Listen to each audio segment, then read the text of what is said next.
Welcome to Monk's Temple. Tonight, we're not traveling to any distant land. We're not climbing a mountain or crossing a river. Instead, we're sinking into something far closer, far simpler. We're sinking into the space that already exists within you. That quiet, watchful presence that knows the rhythm of your breath, that feels the weight of your body settling. Wherever you are, whatever hour finds you listening, allow yourself to arrive completely here. Let the day's chatter fade like an echo in a canyon, growing softer, softer, until only the silence at its center remains. We often speak of compassion as something we extend outward. An offering. A kindness we direct at someone else. But what if that's only half the truth? What if compassion is first and foremost a quality of inner atmosphere? It's the climate of the soul when it's not at war with itself. It's the deep, resonant quiet that allows you to truly hear. Not just the words of others, but the unspoken stories beneath them, and the silent murmurings of your own heart. For our time together, we'll explore this not as a lesson, but as a remembrance. We'll wander through stories set across the world, stories that don't instruct but simply illuminate. They are like finding a series of clear pools in a forest. You peer into each one and see a different reflection of the same sky. We'll discover that this gentle, open attention isn't a skill you need to learn. It's your native state, waiting patiently beneath the layers of doing, thinking, and striving. So, let's begin by doing nothing at all. Unfurl the tight fist of intention. Release the need to follow or understand. Simply let your awareness be soft and wide, like morning light spilling across a field. And breathe, not to achieve a deeper breath, but to allow the breath that is already breathing you to have its way. Our first story unfolds not in a temple or a hermitage, but in the cold, precise world of a metropolitan hospital's neonatal intensive care unit. Dr. Eris Thorne was a man of brilliant logic. A neurologist, he mapped the brain's pathways, diagnosed disorders with cool accuracy. He saw human beings as magnificent, complex systems. Compassion, to him, was a clinical protocol, correct diagnosis, effective treatment plan, measured empathy. It was a component of good care, like sterile equipment. One night, he was the attending for a tiny, critically premature infant, a girl born at 24 weeks. Her systems were failing. The monitors sang a relentless, jagged song of distress. Dr. Thorne had run every test, adjusted every drip, consulted every protocol. The numbers on the screens continued their ominous decline. Medicine, his logic, was running out of answers. Exhausted, he sat by the isolette in the dim, humming quiet. The infant's parents, hollow-eyed with fear, had just stepped out. He was alone with the failing system. He looked at her, not at her charts. She was impossibly small, her skin translucent, her struggle visible in every tiny, labored motion. His clinical mind offered its final, bleak assessment, probability of survival, negligible. But then, without thinking, without deciding, he did something utterly illogical. He slowly, carefully, slipped his gloved hand through the port of the isolette and rested his fingertip against her tiny, bird-like chest. He didn't check her pulse, he simply held his finger there, a point of still, warm contact. He closed his eyes. He stopped being a doctor solving a problem and became simply a human being, offering the most fundamental thing one being can offer another, presence. A whisper of shared existence in the face of the great unknown. He sat like that for a long time, his mind empty of solutions, full of a vast, quiet tenderness. He wasn't trying to heal her. He was just being with her. A nurse came in, saw him, and quietly began her own checks. She noted something, frowned, checked again. She looked at Dr. Thorne, then back at the monitors. The jagged, frantic lines had begun to smooth. The baby's heart rate, while still perilously weak, had found a slightly more steady rhythm. Her oxygen saturation crept up, one fragile percentage point at a time. No medicine had been changed. No new intervention made. Just contact. Just presence. The baby lived. She faced immense challenges, but she lived. Dr. Thorne never cited that moment in a medical journal. He couldn't prove causation. But he knew, in a place deeper than logic, that something had shifted in that room. His compassion had ceased to be a tool in his kit and had become the very ground upon which he stood. It was no longer something he did, it was something he was. And in that state of pure, undefended being, a space opened, a space where something beyond protocol, beyond probability, could occur. He learned that true compassion isn't a scalpel. It's the sterile field. It's not the intervention, but the sacred space that makes healing possible. It doesn't guarantee an outcome, but it honors the profound mystery of life fighting for itself. From then on, his diagnoses remained sharp, his treatments precise, but they were delivered from a different place, a place of humility, of shared journey, where he was no longer just a mechanic for the human machine, but a fellow traveler in the vulnerable, magnificent project of being alive. If the space we're creating here feels like a respite, a place to remember this kind of presence, you can return to it anytime. Subscribing to Monk's Temple is like leaving a lantern lit for yourself, a gentle reminder, amidst the noise of the world, to come back to this quiet, compassionate awareness. We welcome you to join us here regularly. Now, let's turn that compassionate awareness inward. We are so often a kind stranger to others and a harsh critic to ourselves. Imagine a master cartographer who can map any coastline with exquisite detail but is forever lost in the streets of his own hometown. In the rhythmic, wave-washed islands of the Aegean, there was a folk musician named Yanni who played the lyra. His music could summon the grief of 1,000 shipwrecks or the joy of a sudden summer wind. His fingers were legend. But Yanni heard only the flaws. A note slightly off-tempo was a personal failure. A moment where emotion overcame technical perfection was a weakness. He practiced until his fingers bled, his inner voice a relentless slave driver, again. Smoother. You must be a vessel for the tradition, flawless. The music became a torment. The joy that had once drawn him to it was gone, replaced by the dread of not meeting his own impossible standard. He developed a tremor in his bowing hand, a physical rebellion against the inner tyranny.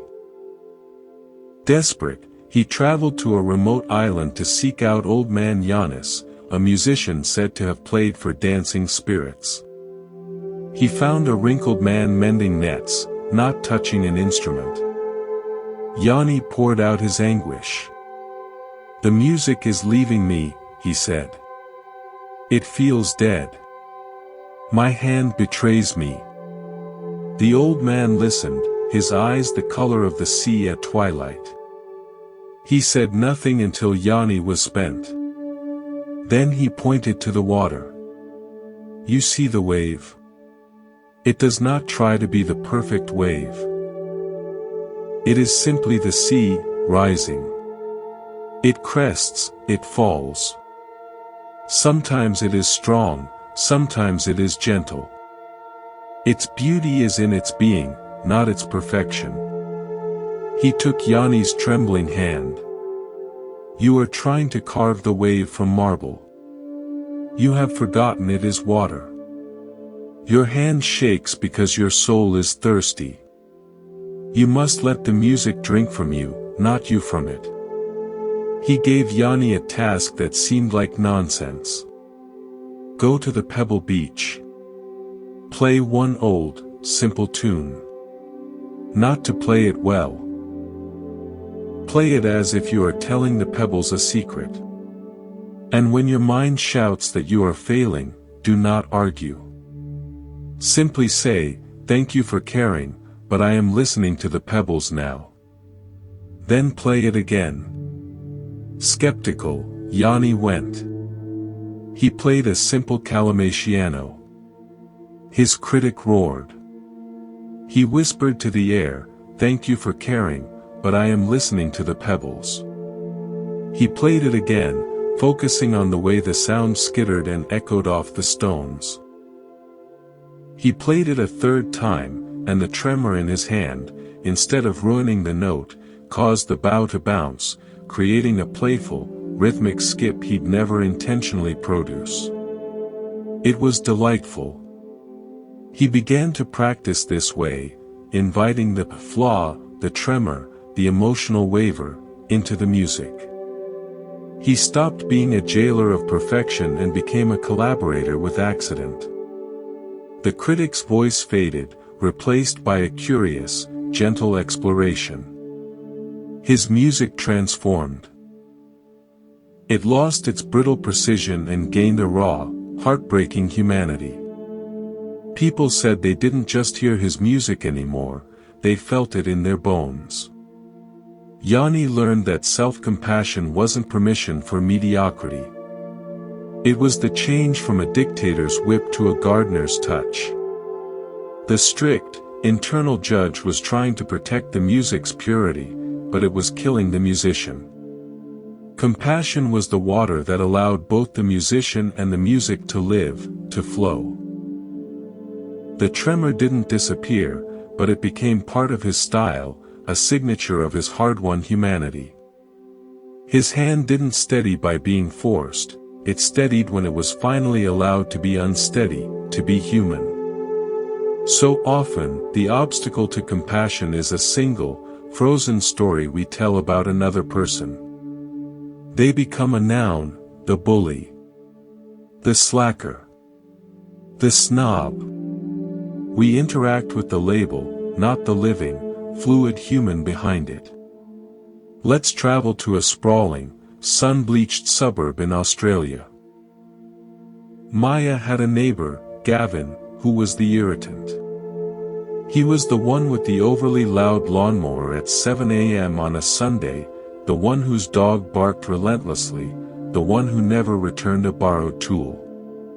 Her strategy was passive-aggressive warfare, pointed sighs, ignoring his waves, complaining about him to friends.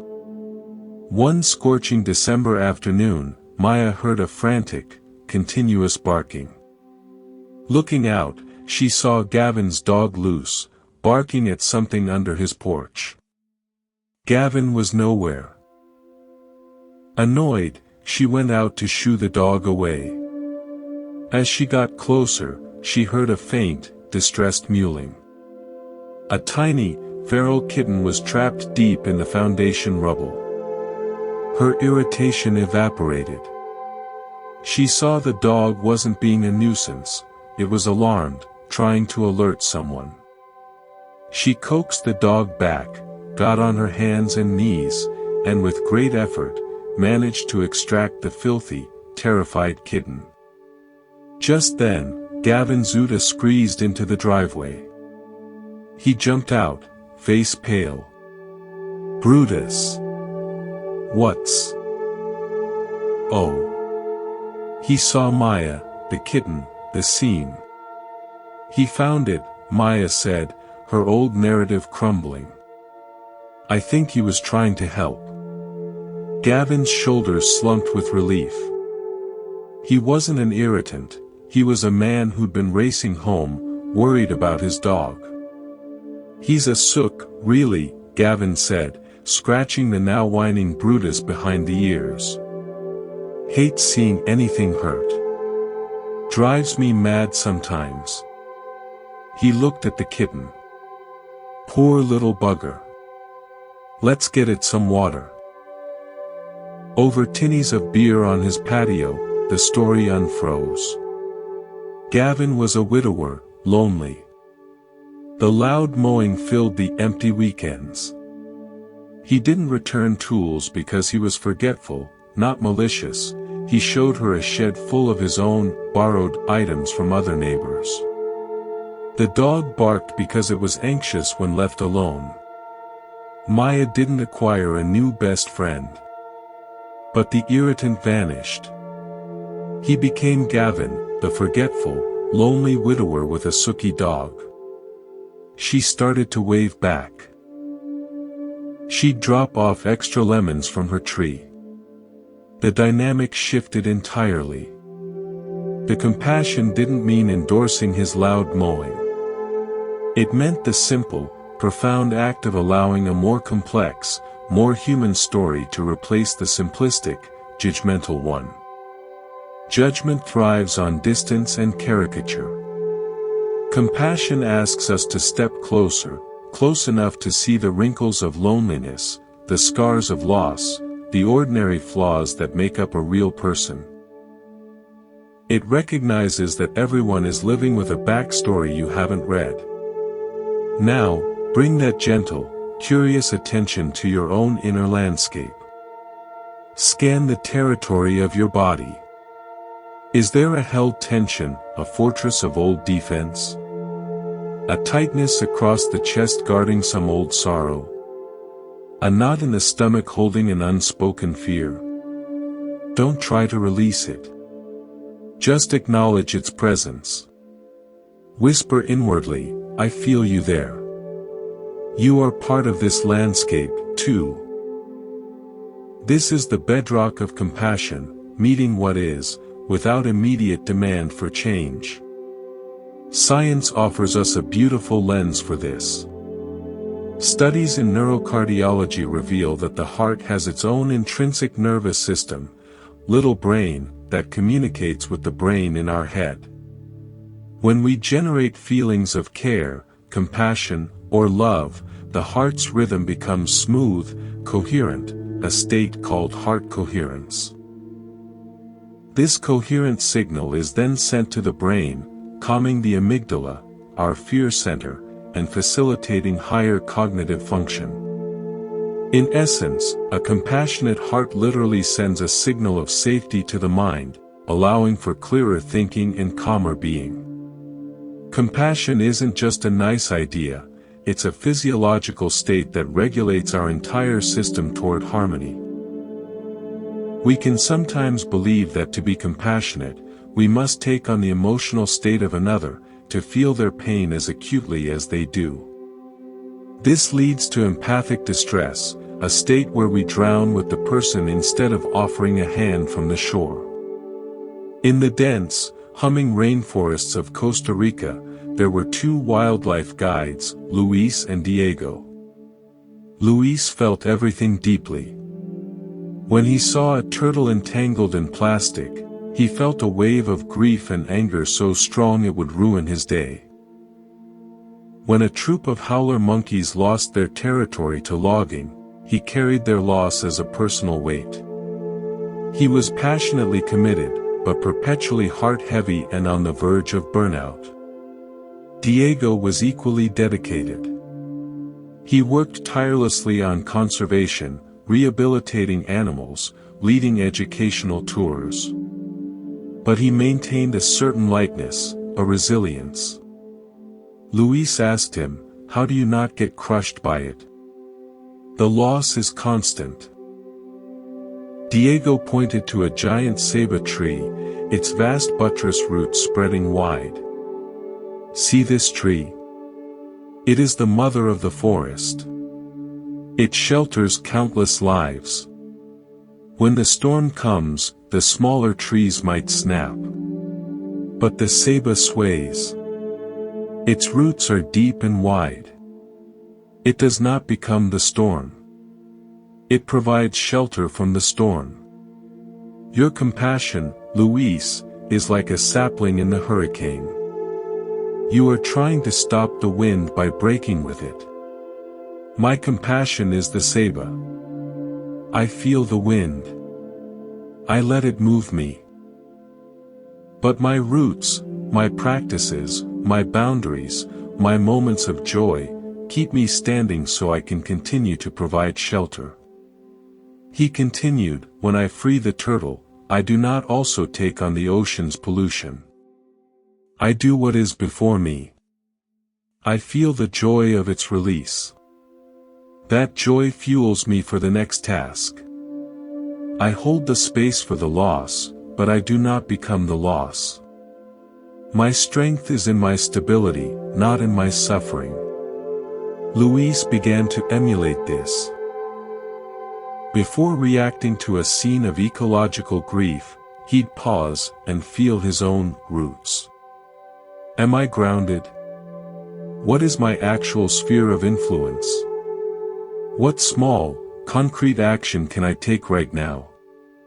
He began to act from a place of centered choice rather than reactive despair.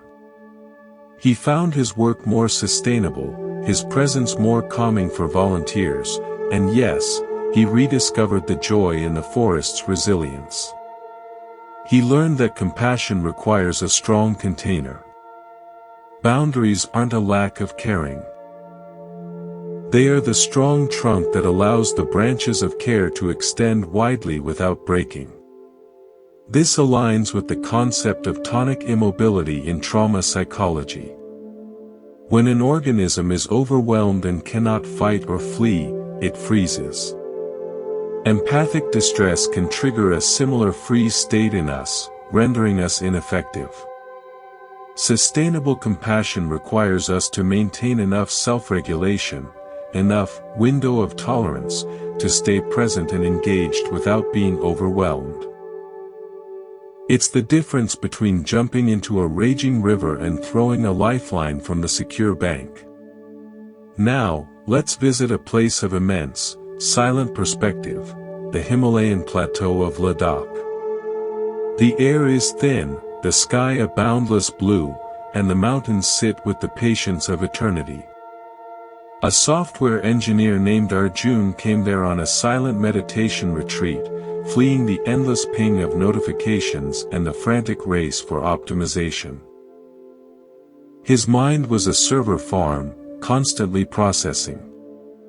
Silence felt like a system crash. He agitatedly wanted to use the silence to fix himself, to debug his anxiety.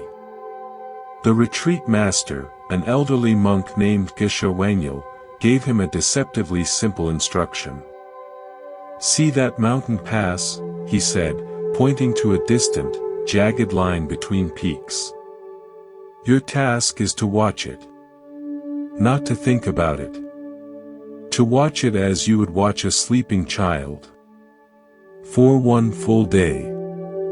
Arjun, frustrated, sat. His mind immediately objected, this is inefficient. I should be meditating on impermanence. That pass is just rock. It's geologically fascinating, though. I could look up its formation. Geshe Wangyal walked by on his rounds. He said softly, you are trying to have an experience of the mountain. Stop. Let the mountain have an experience of you. The words bypassed Arjun's logic. He stopped doing and simply allowed. He felt the vast, still presence of the rock, the timeless way it held the sky. He felt the wind on his face, the same wind that had sculpted the pass over millennia. He was not an observer separate from the scene, he was a temporary feature within an ancient, breathing landscape. The compulsive need to manage, to analyze, to improve, it dissolved into that immense, accepting presence. A profound, non-dual compassion arose. It wasn't for the mountain. It was the compassionate space that included both him and the mountain, the watcher and the watched. It was the recognition of shared being. He returned from that day transformed. He saw that much of his life's compassion had been a form of mental problem-solving for others. True compassion was this radical, open presence, the willingness to be a silent, witnessing space for reality, internally and externally. It was the mountain's lesson, the power of undivided, unjudging attention. We carry grievances not as facts, but as narratives on perpetual replay. We polish the details of the wrong, rehearse our lines for a confrontation that never comes. Compassion can be the act of changing the channel, not by force, but by gentle disinterest. In a windswept fishing village on the coast of Nova Scotia, two sisters, Maeve and Catriona, had been locked in a cold silence for 8 years. A bitter argument over their mother's care had ended with doors slammed and words that hung in the family air like ice. They ran the family's general store on opposite shifts, communicating only through terse notes in the ledger. Maeve's son, Liam, was getting married. He wanted both his aunts there. Desperate, he didn't ask them to reconcile. He gave them each the same task, to go through the old family photo albums in the attic and pick out pictures for a slideshow. He gave them separate times to do it. Alone with the dusty albums, each sister was ambushed by memory not of the fight, but of what came before. Maeve found a picture of them as girls, building a massive, lopsided sandcastle, laughing hysterically as the tide claimed it. Catriona found one of them as teenagers, arms linked, defiantly facing the camera after some minor rebellion. They saw photos of each other holding their newborn children, faces soft with wonder. They didn't speak of the fight. But the story they'd been telling themselves for 8 years, the story of betrayal, of stubbornness, was quietly undermined by this older, richer narrative of shared history, of laughter, of alliance. On the day of the wedding, they didn't embrace. But when they saw each other across the church hall, the silence between them was different.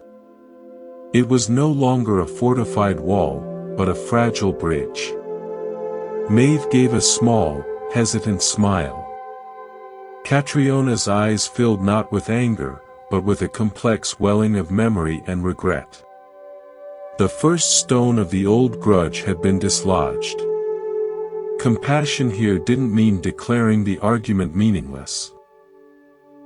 It meant allowing the heart to hold a more complete picture, one that included a lifetime of sisterhood alongside a season of strife. Forgiveness often begins not with a grand pronouncement, but with the heart quietly choosing to reread an old story and noticing the chapters it had skipped. Feel into your own history now. Is there an old narrative on a loop? Not to erase it, but to see it as a single recording in a vast library. For this moment, imagine you have the power to gently take that record off the player and place it back on the shelf. You don't destroy it. You simply make space for a different sound, perhaps the sound of your own breath, or the quiet hum of the present moment. Let your heart be that quiet, spacious library. Now, imagine your mind as a vast, still forest at dawn. Thoughts are like birds, some sing, some call out sharply, some simply rustle in the branches. Compassion is the forest floor itself, receiving every sound, every movement, without trying to silence one song or favor another. It is the deep, accepting earth that allows the entire ecosystem to exist. For a few breaths, rest as that forest floor. Let the birds of thought come and go. Your only task is to be the ground of their being. Our journey continues to a place of vibrant, pulsing life, the night markets of Taipei. The air is thick with the scent of sizzling stinky tofu, frying scallion pancakes, and sweet bubble tea. Here, a man named Chen ran a prosperous tea import business. His compassion was strategic, even elegant. He made generous donations to temple restoration projects, always with a discreet plaque. He offered fine tea as gifts to officials and partners. His kindness was part of his social fabric, a thread woven carefully into the tapestry of his success. It was compassion with a clear return on investment. One evening, rushing to a dinner meeting, his expensive leather portfolio, containing contracts and a significant cash deposit, slipped from his grasp and fell into the murky waters of a drainage canal beside the market. He stared in horror, the filmy water already swallowing it. Before he could even react, a wiry older woman who ran a tiny stall selling braised pork rice scrambled down the embankment. Without hesitation, she waded into the knee-deep, foul water, fished out the soggy portfolio, and handed it back to him with a matter-of-fact nod, her rubber boots dripping. Chen, stunned and grateful, immediately reached for his wallet. His mind calculated a fitting reward. But as he looked at her, her practical apron, her hands rough from work, her face expressing not expectation but a simple, problem solved. The transaction he was about to initiate felt suddenly crude, like offering money for a sunrise. This woman hadn't acted for a reward. She had seen a thing that needed doing and did it. Her compassion was instantaneous, visceral, and utterly free of ledger-keeping. Chen put his wallet away. He stood there, clutching the dripping portfolio. "Thank you," he said, his voice uncharacteristically soft. "May I buy a bowl of your pork rice? It smells incredible." She smiled, a genuine crack in her weary face. "Best in the market. Come, sit." He sat on the tiny plastic stool at her stall, the CEO and the stall holder, and ate the most delicious, humble meal of his life. They didn't talk of business. She told him about her son studying engineering. He told her about the different mountains where his tea was grown. For Chen, it was a moment outside the spreadsheet of life. It was a human connection that asked for nothing and gave everything. The simple, profound dignity of shared space.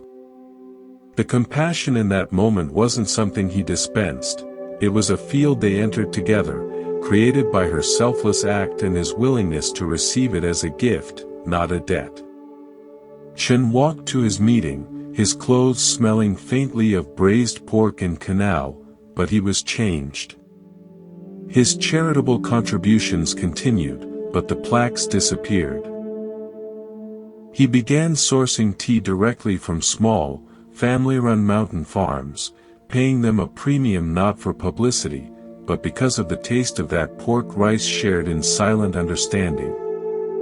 He learned that true compassion evaporates the moment it is measured. It is an invisible current, a silent recognition passing between two souls where the roles of giver and receiver blur into a single act of shared humanity. There is a beautiful biology to this. Research on the vagus nerve. The great wandering nerve that connects brain, heart, and gut, shows that acts of compassion and connection stimulate its ventral vagal pathways. This is associated with the social engagement system, a state of feeling safe and connected. When we engage in genuine, non-transactional kindness, we aren't just being morally good, we are triggering our own neurophysiology into a state of health, calm, and social well-being. Compassion, it turns out, is a tune that harmonizes our entire nervous system. Now, let us visit a place of profound quietude, a Cistercian monastery in the rural heart of France. A young novice named Brother Luke was tormented by his own thoughts during the long hours of contemplative prayer. His mind was a swarm of distractions, memories, plans, criticisms, doubts. He judged himself mercilessly for this, comparing his inner turmoil to the serene silence he imagined in the older monks. He felt he was failing at the very peace he sought. He went to the abbot, a man whose silence seemed less like absence and more like a deep, rich presence. "Father Abbot, I cannot find stillness. My mind is a battlefield. I have no compassion for this chaos within me, I only have condemnation." The abbot nodded. He led Brother Luke to the monastery's ancient well. "Your mind," he said, drawing up the bucket, "is like this water when the bucket first breaks the surface." He held it out. The water swirled, turbulent, full of sediment from the depths. It was opaque, chaotic. Brother Luke's heart sank in recognition. The abbot then set the bucket on the stone rim of the well. "Now, we wait," he said. They sat in silence for 10 minutes. Slowly, the swirling stopped. The sediment began to settle. The water became clear, still, revealing its own depth. "And your awareness, my son," the abbot said softly, pointing to the now placid water, "is this capacity to hold it all, and to allow the settling." Luke stared. The agitation hadn't been fought. It hadn't been judged away. It had been held, patiently, in a still container, and allowed to find its own peace. The compassion wasn't for the water to be clear immediately, it was the bucket's steadfast, non-resistant holding. "You are trying to grasp the water with your hands to force it to be still," the abbot said. "This only agitates it more. Instead, become the bucket. Provide the steady, patient space. Let the thoughts come. Let them swirl. Your task is not to stop the storm, but to provide the harbor where the storm can exhaust itself." Brother Luke returned to his prayer stall. He stopped fighting the swarm.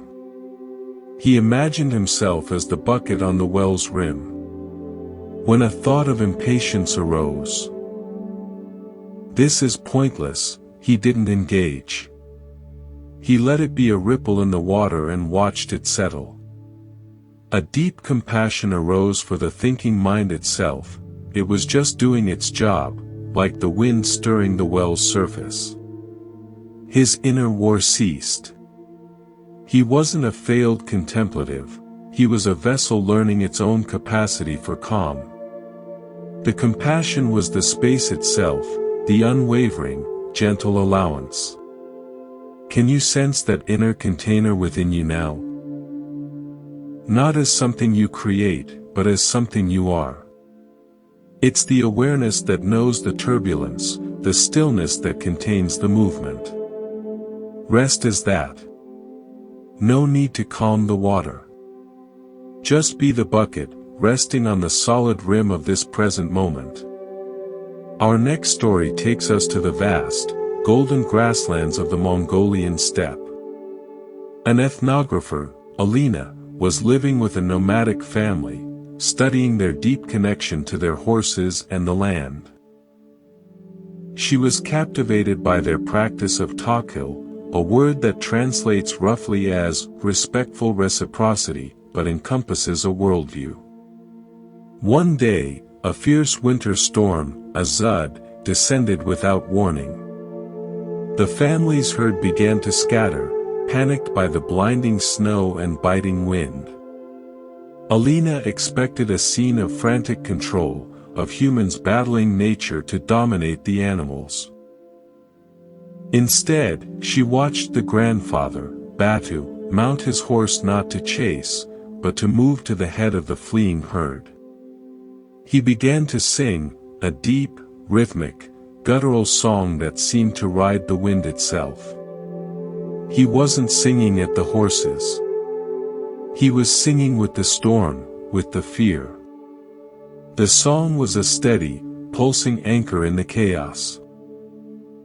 Other family members joined, not with shouts, but with harmonizing hums, positioning their horses not as barriers, but as living parts of a moving, sonic enclosure. Slowly, the panicked herd began to turn, not away from the storm, but into the circle of sound and presence the humans created.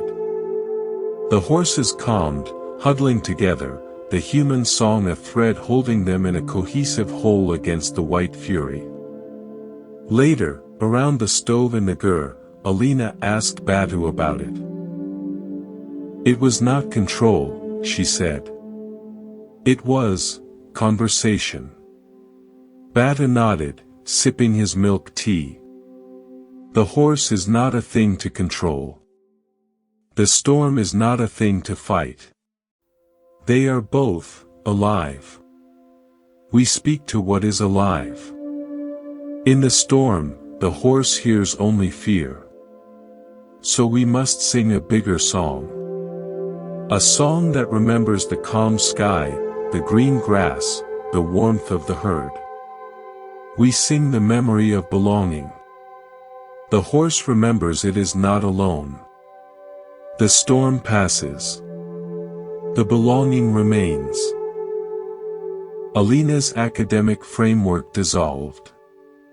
She realized that for these nomads, compassion was not a sentiment directed at an object, but the foundational mode of engagement with a fully animate world. Their compassion was the act of participating in a living network, of using their own presence and voice to recall a shared, deeper truth of connection in the face of fragmentation and fear. It was ecology as active, compassionate dialogue. Her work transformed.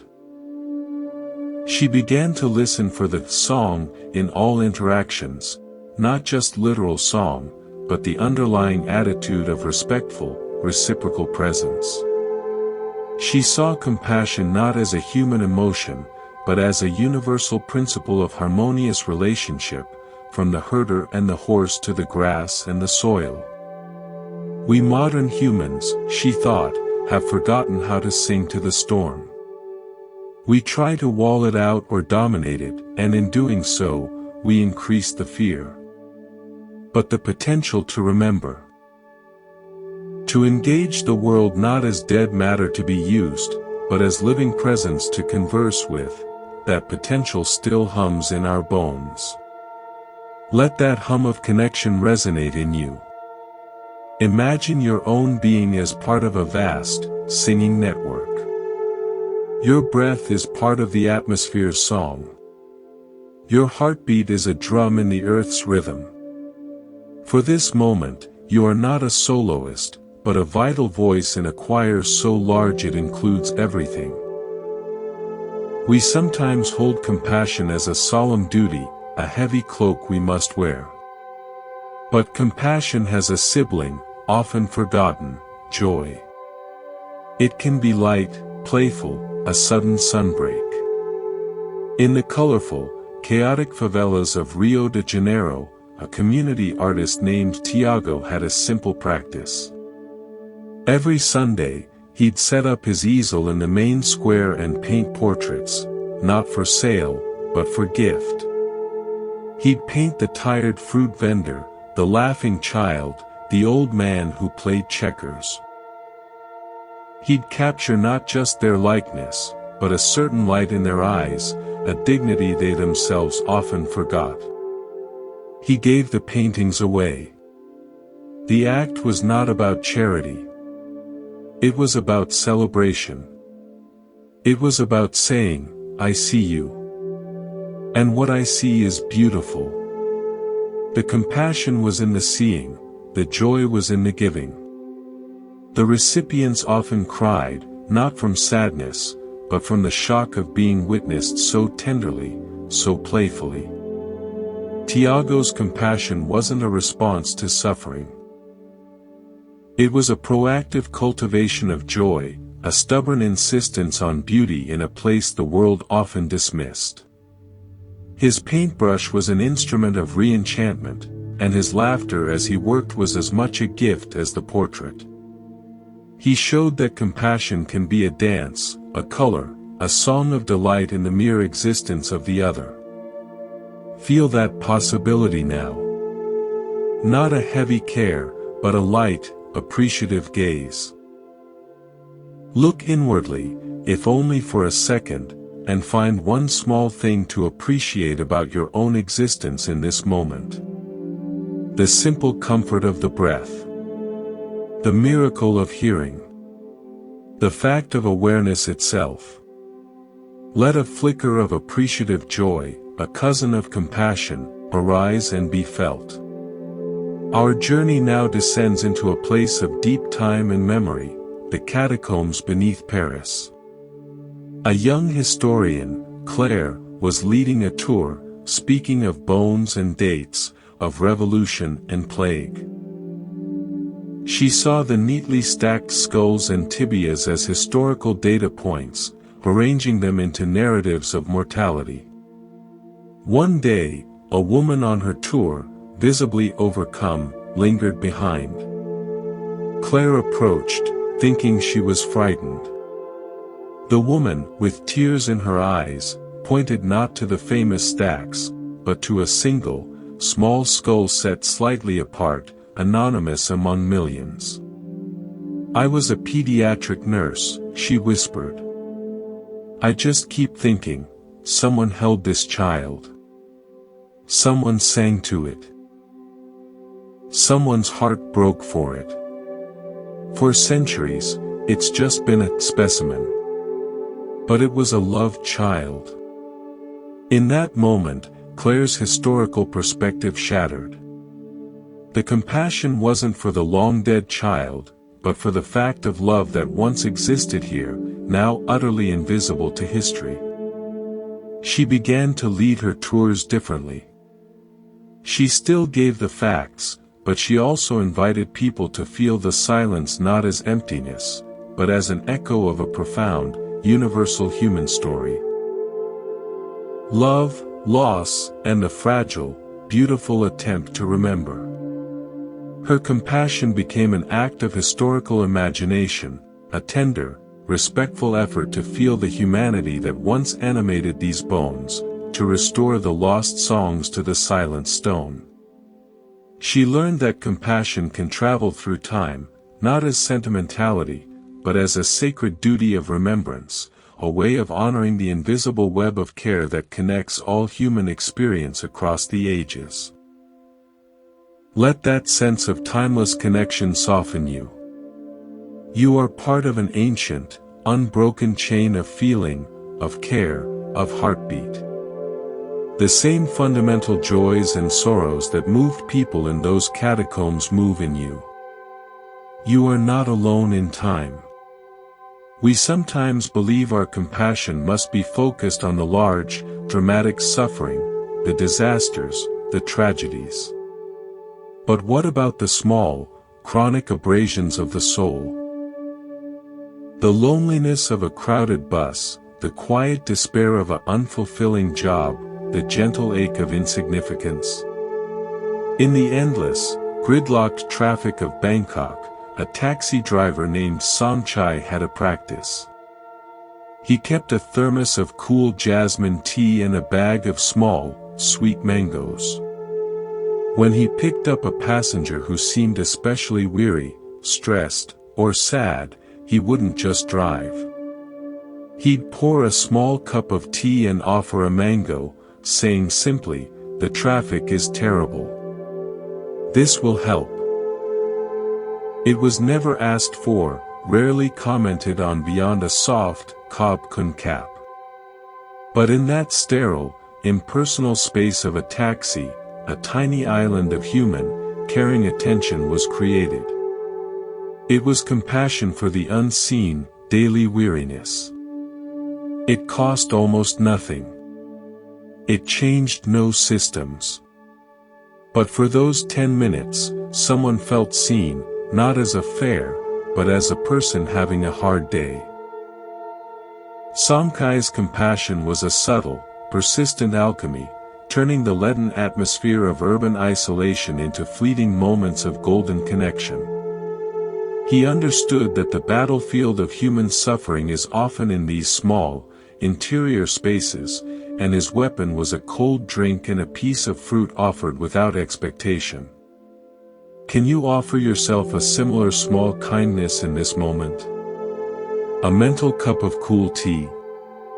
A moment of pardon for your own weariness? The compassion that soothes the world's great wounds begins with the willingness to soothe the tiny ones within your own sphere, starting with the sphere of your own being.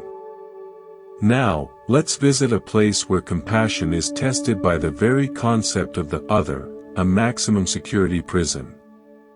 A volunteer named James taught a weekly writing class there. His students were men the world had labeled monsters, defined by their worst acts. James's task was not to excuse, but to create a space for a different kind of expression. One man, Marcus, wrote only about violence, in grim, graphic detail. James felt fear and revulsion. The compassionate thing, he thought, was to reject this, to demand better writing. But his mentor had said, compassion is not agreement. It is the courage to listen to the hell someone lives in, without having to live there yourself. So, James listened. He didn't praise the violence, but he acknowledged the power of the description. You make me feel like I'm there, he said once. Marcus looked at him, surprised. You're not scared to hear it. I'm scared, James admitted. But I'm listening. That small acknowledgement of shared humanity, the listener's fear, the writer's surprise, opened a crack. The next week, Marcus brought a different piece. It was a memory of being taught to fish by his grandfather, of the smell of the river and the feel of the sun on his neck. It was achingly tender. He had to access that vulnerable memory to share it.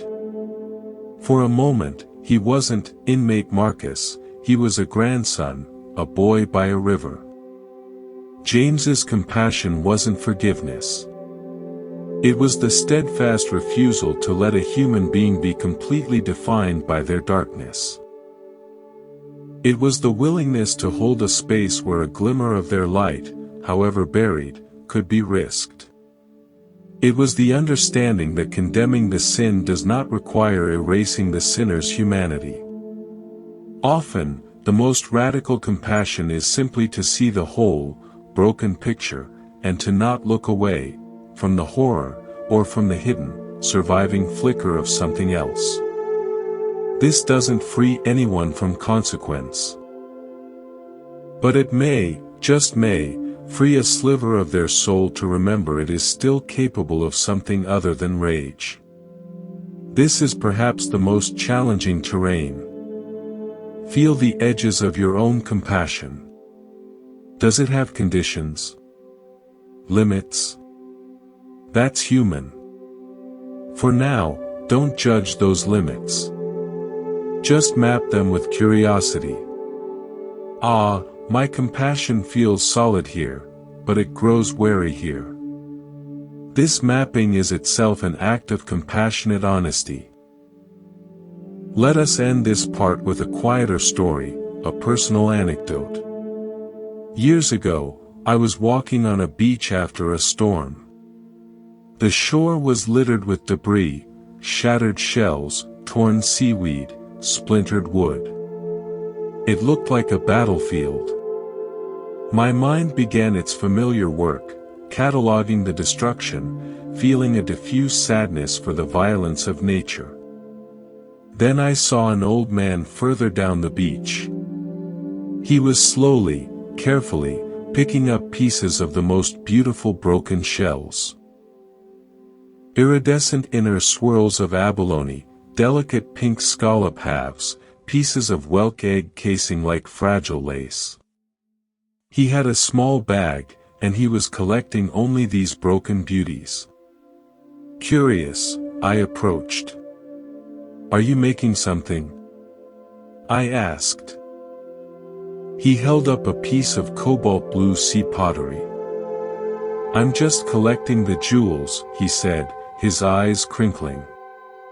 "The storm does the breaking. My job is just to notice what's worth keeping after."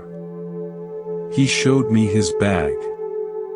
It wasn't a collection of trash or even of whole treasures. It was a collection of fragments that revealed their beauty precisely because they were broken, their hidden interiors exposed, their patterns made unique by fracture. That old beachcomber taught me more about compassion than any text. Compassion is not about denying the storm, the wreckage, the brokenness in ourselves or the world. It is about having the eyes to see the jewels amid the debris. It's the patient, curious attention that looks at a shattered thing and doesn't just see damage, but sees the unique, exposed beauty that the breaking revealed. It is the practice of collecting not what is perfect, but what is true. The fractured, the worn, the resilient, the surprisingly lovely in its imperfection. Your heart, your life, has known storms. It has debris. Tonight, can you be your own gentle beachcomber? Not to fix or rebuild the whole shore, but to simply look, with soft eyes, and see if you can spot one small, broken shell that is still, in its way, beautiful.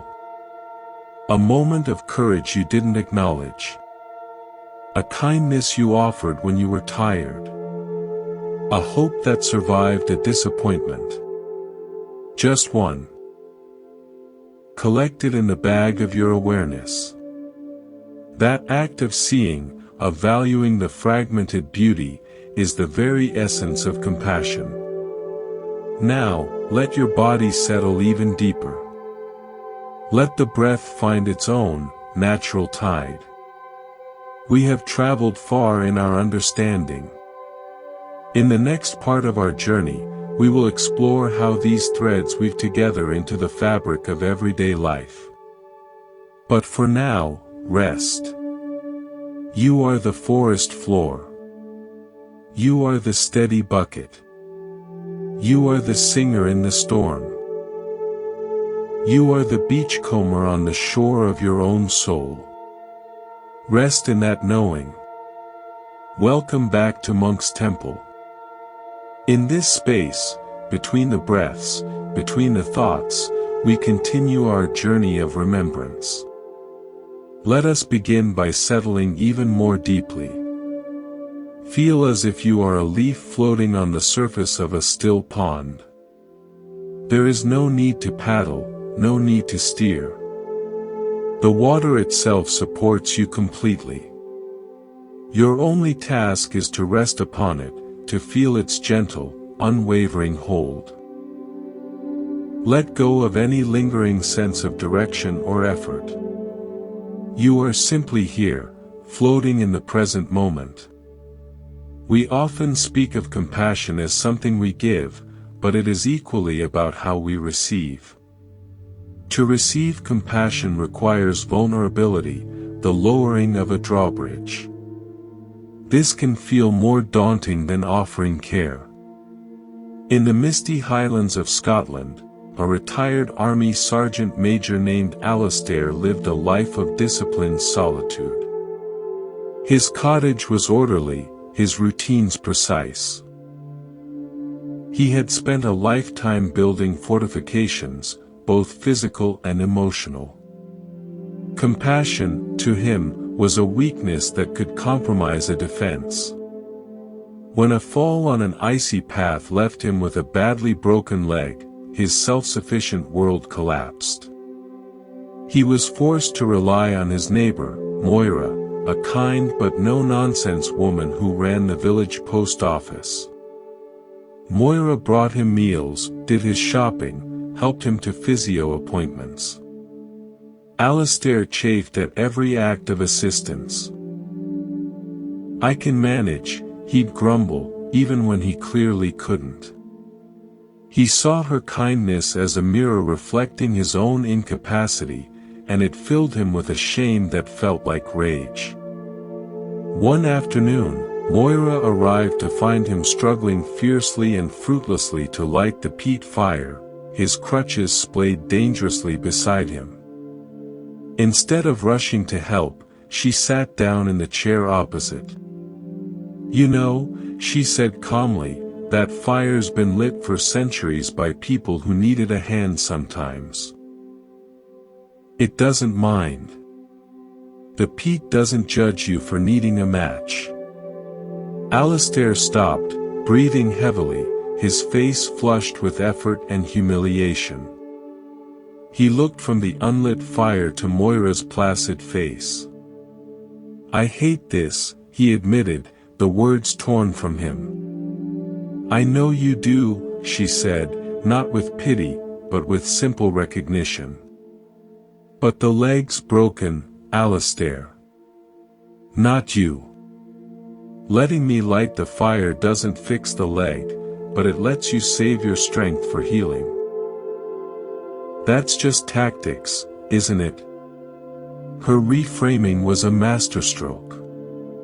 She spoke his language, tactics, efficiency. By accepting her help, he wasn't admitting weakness, he was redeploying resources for a strategic objective, his own recovery. It was compassion offered as logistical support. Slowly, painfully, Alistair lowered the drawbridge. He allowed himself to receive. And in that receiving, he discovered a strange thing: Moira's kindness didn't diminish him, it connected him. The walls he'd built to keep out pity had also kept out community. His compassion, when it finally began to extend to his own vulnerable state, felt less like surrender and more like a tactical alliance with reality. He learned that to receive compassion gracefully is not a defeat of the self, but an integration of the self into the human family, where giving and receiving are two sides of a single, flowing stream. Let that stream flow through your awareness now. Can you think of a time you struggled to receive kindness? Not to judge that struggle, but to hold it gently. Now, imagine a version of yourself in that moment, allowing the help in, not as a burden, but as a gift to the giver, as a natural exchange between connected beings. Feel the softening that might bring. Our next exploration takes us into the realm of sound and silence. We think of compassion in terms of action or feeling, but what of listening? Deep, true listening is an act of profound compassion that creates a sanctuary for the soul. In a noisy, modern open-plan office in Seoul, a team leader named Ji Min noticed something about her newest employee, Min Jun. He was brilliant but painfully quiet, often overlooked in brainstorming sessions where the loudest voices won. During one-on-one meetings, Ji Min made a conscious shift. She stopped thinking about her next response while he was talking. She put her phone away, turned her body fully towards him, and simply listened. Not to solve, not to advise, but to fully receive his words, his hesitant pauses, the ideas that emerged haltingly. At first, Min Jun was wary. But as he experienced the rare quality of her undivided attention, his words began to flow more freely. He shared an innovative, risky solution to a persistent problem, an idea he'd been too intimidated to voice in a group. Ji Min didn't immediately praise it. She reflected it back. So, you're suggesting we approach it from the opposite direction, which could bypass the main bottleneck entirely. In that reflection, he heard his own idea validated, heard. His confidence grew. Ji Min's compassionate listening didn't just draw out Min Jun's idea, it drew out Min Jun. He began to contribute more in groups, his voice still quiet but steady, because he now carried within him the memory of having been truly heard. Ji Min learned that the most powerful compassion can be utterly silent. It is the creation of a resonant space where another person's truth can sound itself out, find its own shape and pitch. In a world drowning in opinion and noise, to offer pure, receptive silence is to offer a rare and healing gift. It says, "What is within you matters." I am here to witness it coming into being. Become that silent, listening space for yourself right now. Don't listen for anything. Not for your heartbeat, not for your breath. Simply be the awareness that could hear anything. Be the vast, quiet room in which the sounds of your being arise and fade. This silent, welcoming presence is the foundation of all compassion. Science lends a fascinating dimension to this. The field of interpersonal neurobiology shows that when we feel truly seen and heard, a state called feeling felt, our brain releases oxytocin and other neurochemicals that promote bonding, reduce stress, and even enhance immune function. The listener's brain can also synchronize with the speaker's in a process called neural coupling. Compassionate listening isn't just psychologically supportive, it is a biological act of co-regulation, literally helping to harmonize another person's nervous system. Your quiet attention can be medicine. Now, let us consider compassion in the face of the impersonal, the systemic, the overwhelmingly large. It's easy to feel compassion for a single suffering child, it's harder to feel it for a flawed institution, a corrupt system, or the abstract concept of humanity. An environmental lawyer named Anya dedicated her life to fighting large corporations polluting waterways. She was fueled by righteous anger, seeing faceless entities as enemies. She was effective, but also burned out and bitter, her compassion reserved only for the victims, not extended to the human beings within the machine she fought. During a protracted case, she was deposing a mid-level manager from the chemical company. She expected a defensive, evasive corporate drone.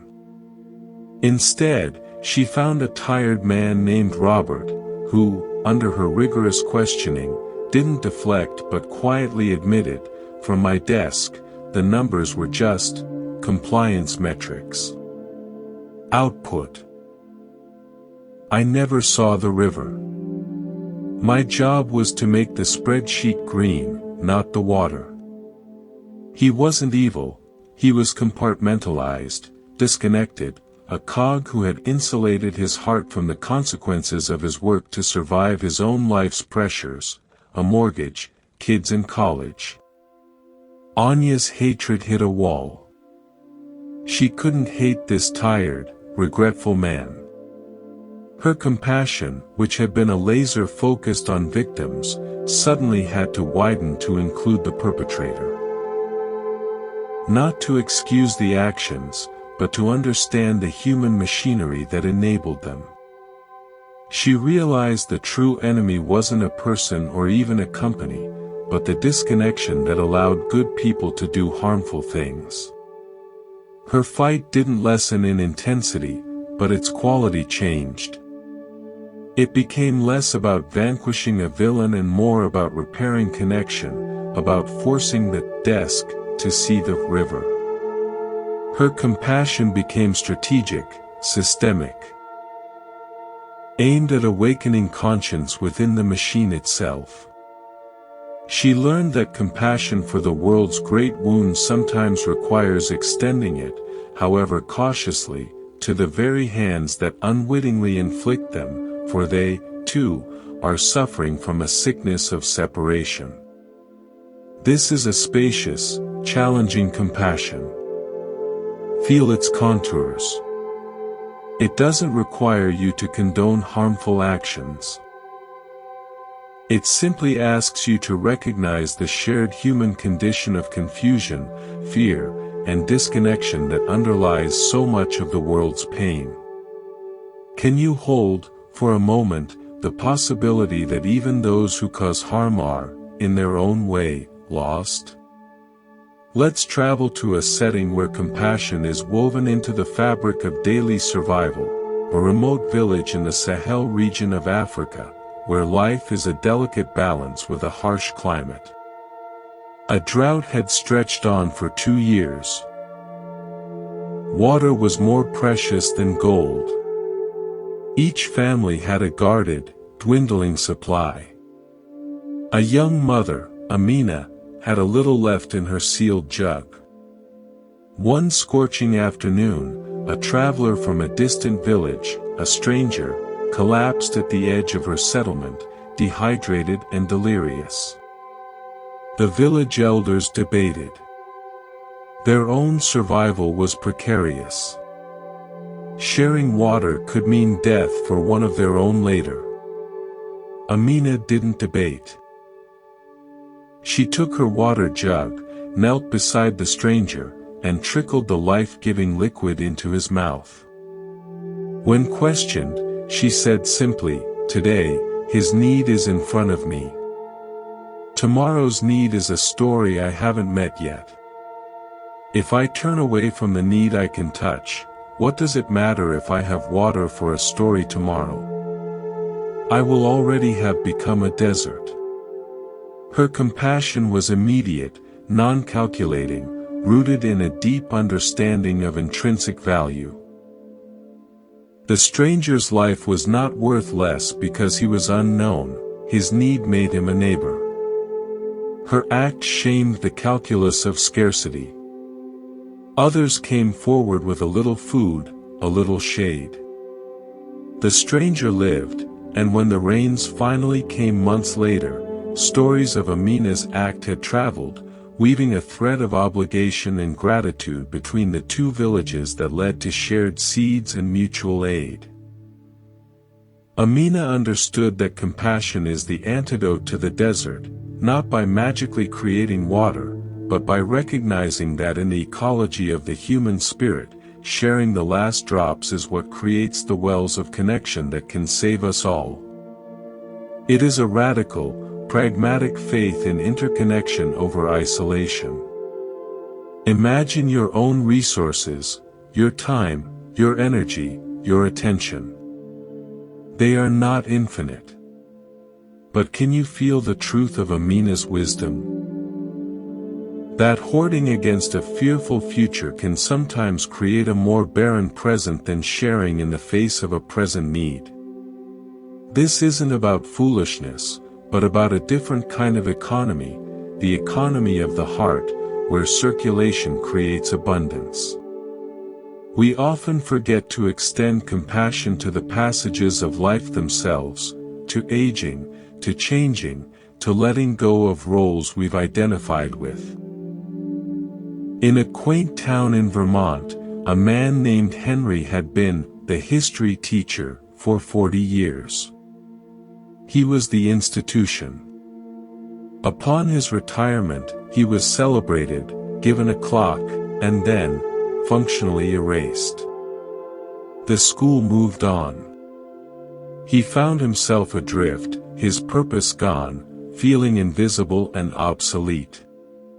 His family's well-meaning encouragement, "Relax. Enjoy yourself," felt like dismissal. He took to walking the same path through the woods every day, a man out of time. One day, he noticed a massive, ancient sugar maple being slowly, gracefully dismantled by a pileated woodpecker. The bird wasn't killing the tree was dying. The woodpecker was creating holes, which soon attracted insects, which drew birds and squirrels. Fungi began to break down the heartwood. The standing snag became a bustling, vertical ecosystem, a wildlife tree. It was more alive in its death than it had been in its final years of quiet decline. Henry sat and watched this process for weeks. He began to see his retirement not as an erasure, but as a transformation. He was no longer the standing, leafy tree providing shade, knowledge, in a specific spot, the classroom. Perhaps he could become a wildlife tree. His knowledge, his stories, his patience could be offered in new, less formal ways, volunteering at the local library, mentoring young teachers remotely, writing down the town's oral history for the Historical Society. His role was not gone, it was decomposing into rich humus from which new forms of usefulness could sprout. His compassion extended to his own process of change. He stopped railing against the passage of time and began to ask, what ecosystem can I support now? This self-compassion, directed at his aging and transition, released him from bitterness and opened a new chapter of generative contribution. He learned that compassion can honor an ending not as a failure, but as the necessary prelude to a different, often richer, kind of beginning.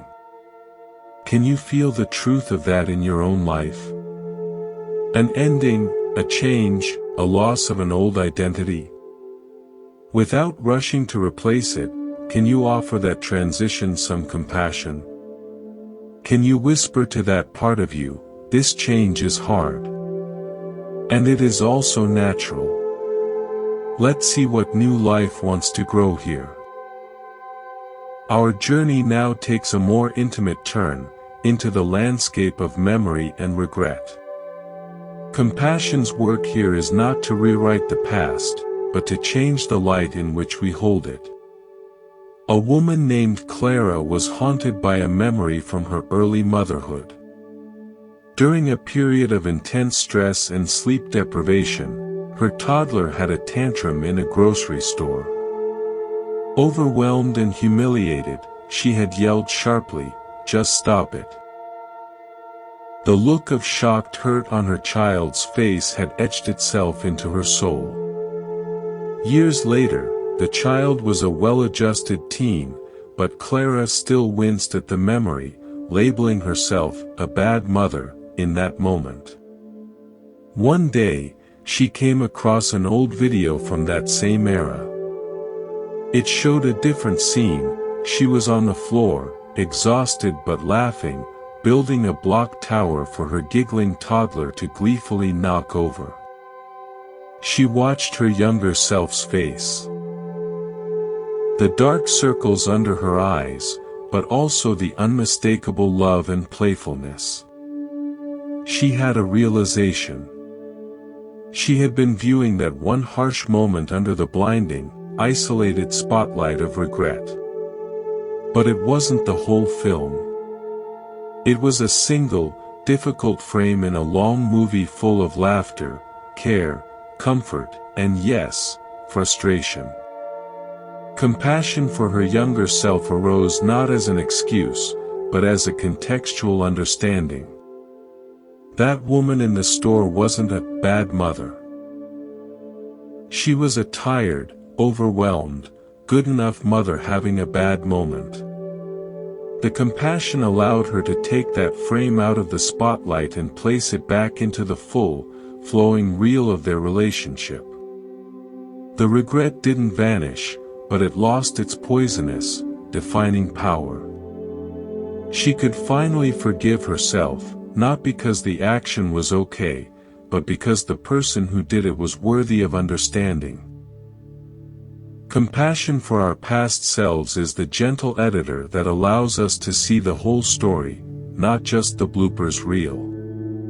Bring that gentle editor to your own mind. Scan your memory not for what you did wrong, but for the context you might have forgotten, your age, your stress, your knowledge at the time, your good intentions that got tangled. See if you can view a past regret with the same understanding you'd extend to a dear friend telling you the same story. This is not about erasing accountability, but about restoring humanity. Finally, let us rest in the simplest, most fundamental layer of all, compassion for the body. This vessel that carries us through life, that feels pleasure and pain, that ages and changes. We often treat it as a tool, a problem to be fixed, or an image to be managed. Lie still now, and with the light of your awareness, begin a slow, grateful scan. Start at the crown of your head. Feel the weight of your skull resting so trustingly. Thank it for housing your magnificent brain. Move to your eyes, which have taken in countless sunsets and faces and pages of text. Thank them, even if they are tired. Feel your breath moving through your nostrils, down your throat. Thank this automatic, life-sustaining rhythm. Feel your heart beating in your chest, that relentless, faithful drum that has never, not for 1 second since you were conceived, taken a break. Send a wave of pure gratitude to this tireless muscle. Move down through your torso, your digestive system, this alchemical furnace that turns food into energy. Your liver and kidneys, silently filtering and cleaning. Your limbs that have carried you, hugged others, created things. Your skin, your largest organ, containing you, sensing the world. Thank it all. Not because it is perfect, but because it is yours, and it is here, working for you, even now, as you rest. This bodily compassion is perhaps the most grounding of all. It roots us in the physical reality of being alive. When we befriend our body, when we meet its aches and its strengths with gentle curiosity instead of criticism, we build an unshakable foundation for all other compassion. We cannot truly offer peaceful presence to others if we are at war with the very flesh that houses us. So, as we pause here, let your compassion be this simple, somatic friendship. Breathe into any place that calls for attention with the warmth of your breath, as if you are breathing kindness directly into that cell, that muscle, that bone. You are not fixing it. You are keeping it company. You are saying, I am here with you. We are in this together. This is enough. This is profound. Rest here, in this compassionate embodiment, as we prepare to continue. Welcome back. As we sink deeper into this shared space of Monk's Temple, let's imagine our awareness as a slow, gentle river. Not a river with a destination, but a river that simply flows, meandering through the landscape of this moment. Thoughts are leaves floating on its surface, some bright, some dark, some twirling. You are not the leaves. You are not even the river's current. You are the wide, open sky that arches over it all, allowing the river its course, the leaves their journey. Settle into that sky-like awareness, vast, clear, and utterly undisturbed by what passes through it. We've explored compassion for others, for ourselves, for the past. But what of the future? We often meet the future with anxiety, a form of fear that masquerades as planning. Can we meet it with compassion instead? Not with a detailed blueprint, but with a gentle, open-handed trust. In the ancient cedar forests of the Pacific Northwest, a master canoe carver from the Coast Salish nation was teaching his grandson. The boy was anxious. "What if I cut too deep here?" he'd ask. "What if the prow isn't symmetrical? What if it doesn't balance?" The elder placed his hand on the young boy's hand, which held the adze.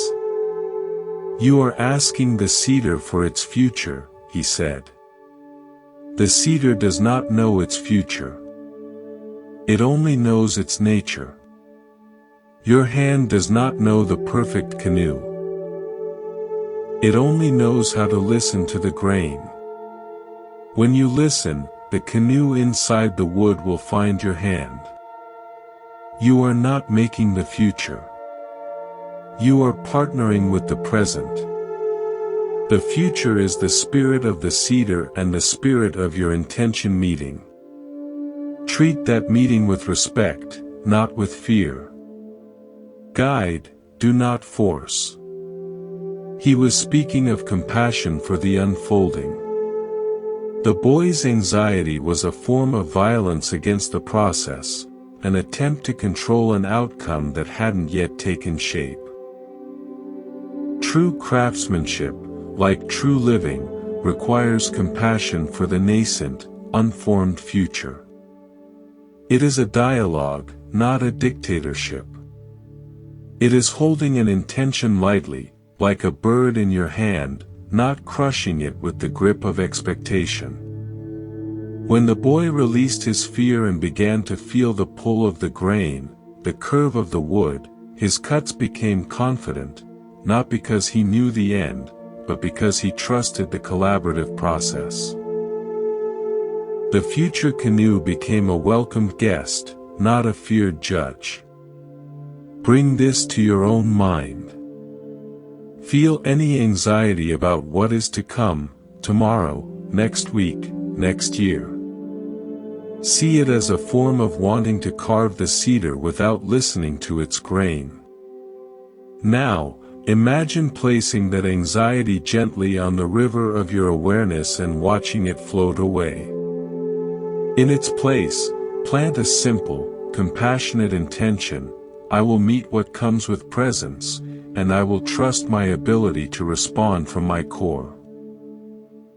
This is not passive, it is profoundly active trust. It is compassion for your own unfolding journey. Now, let's visit a place where compassion is literally woven into the landscape, the rice terraces of the Philippine Cordilleras, carved into mountainsides like steps for giants. Here, water is not just a resource, it is a sacred communal responsibility. The terraces operate on a principle called Zangjera, a centuries-old system of irrigation and shared labor.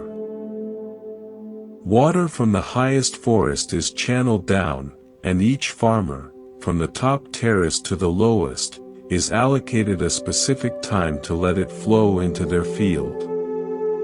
Their crop depends entirely on the farmer above them faithfully passing the water along when their time is up. A farmer, Lido, on a high terrace, might be tempted to dam the water a little longer, especially in a dry season, to ensure his own crop. But he doesn't. He knows that the man below him, Pedro, is waiting. And Pedro knows the woman below him, Aling Maria, is waiting. The entire community's survival hinges on this compassionate restraint, this active consideration for the unseen neighbor below. Their compassion is not emotional, it is structural, hydrological, baked into the very architecture of their survival. They understand a fundamental truth: your own security is ultimately guaranteed not by hoarding at the top, but by ensuring the flow reaches the bottom. Their compassion is practical ecology, the recognition that well-being is a network, not a stockpile. To harm your downstream neighbor is to poison the system that feeds you. Think of your own water, your time, energy, goodwill, resources. Are you letting it flow, trusting the system of reciprocity? Or are you damming it up in fear, which might save you in the short term but parches the community you depend on? Compassion, in this light, is intelligent self-interest seen from a higher altitude. We sometimes believe that to be compassionate, we must be serious, solemn. But compassion has a playful, creative wing. It can be an act of imagination, of beauty-making. In the dense, bustling capital of Senegal, Dakar, a young fashion designer, Aïssatou, noticed the streets were filled with tailors' shops overflowing with colorful fabric scraps, considered waste. She began to collect them. Tiny pieces of vibrant basin, printed wax cloth, intricate brocades. She didn't see trash, she saw a mosaic of stories, of celebrations, of daily life. She painstakingly stitched these fragments together into stunning, patchwork boubous and dresses. Each garment was a tapestry of the city itself, a map of its visual noise and joy. When she gifted these creations to people, she would tell them, "This blue came from a wedding in Wakam. This gold thread was from a grandmother's ceremonial shawl. This green is from a student's first uniform." The wearer didn't just put on a dress, they wore a story of community, a physical embodiment of connection and transformed value. Aïssatou's compassion was alchemical. It was a refusal to see anything as without worth. It was the creative, joyful act of gathering the neglected, the cast off, the too small, and weaving it into something whole, beautiful, and valued. Her compassion was a celebration of potential, a testament to the beauty that can emerge when we look at what is broken or scattered not with pity, but with a visionary eye for recombination. Look at your own life with that visionary eye for a moment. Not at the whole, perfect picture, but at the fragments. A failed project, a scrap of learning. A faded memory, a scrap of feeling. A neglected skill, a scrap of potential. Can you imagine, just for fun, how these disparate scraps might be stitched together into a new, unexpected pattern? This imaginative play is a form of self-compassion that bypasses judgment and invites curiosity. Our journey now turns inward to a shadowed corner, compassion for our own envy, jealousy, pettiness. These are feelings we often condemn in ourselves, creating a secondary layer of shame. A successful writer, Sophia, found herself seething with resentment when a colleague won a prestigious award she had coveted. Her mind produced cruel critiques, diminishing the colleague's work. Then she felt disgust at her own pettiness. "I'm a horrible person," she thought, spiraling. Instead of fueling that spiral, she did something radical. She sat with the envy. She asked it, softly, "What are you really trying to tell me?" The envy, when listened to without judgment, spoke in a younger voice, "I'm afraid I'm not good enough. I want that recognition to feel safe, to feel valued. Her winning feels like proof I'll never have it." The envy wasn't a monster, it was a scared, wounded part of her longing for security and worth. Compassion flowed not to the jealous thoughts, but to the vulnerable ache beneath them. She mentally hugged that scared part.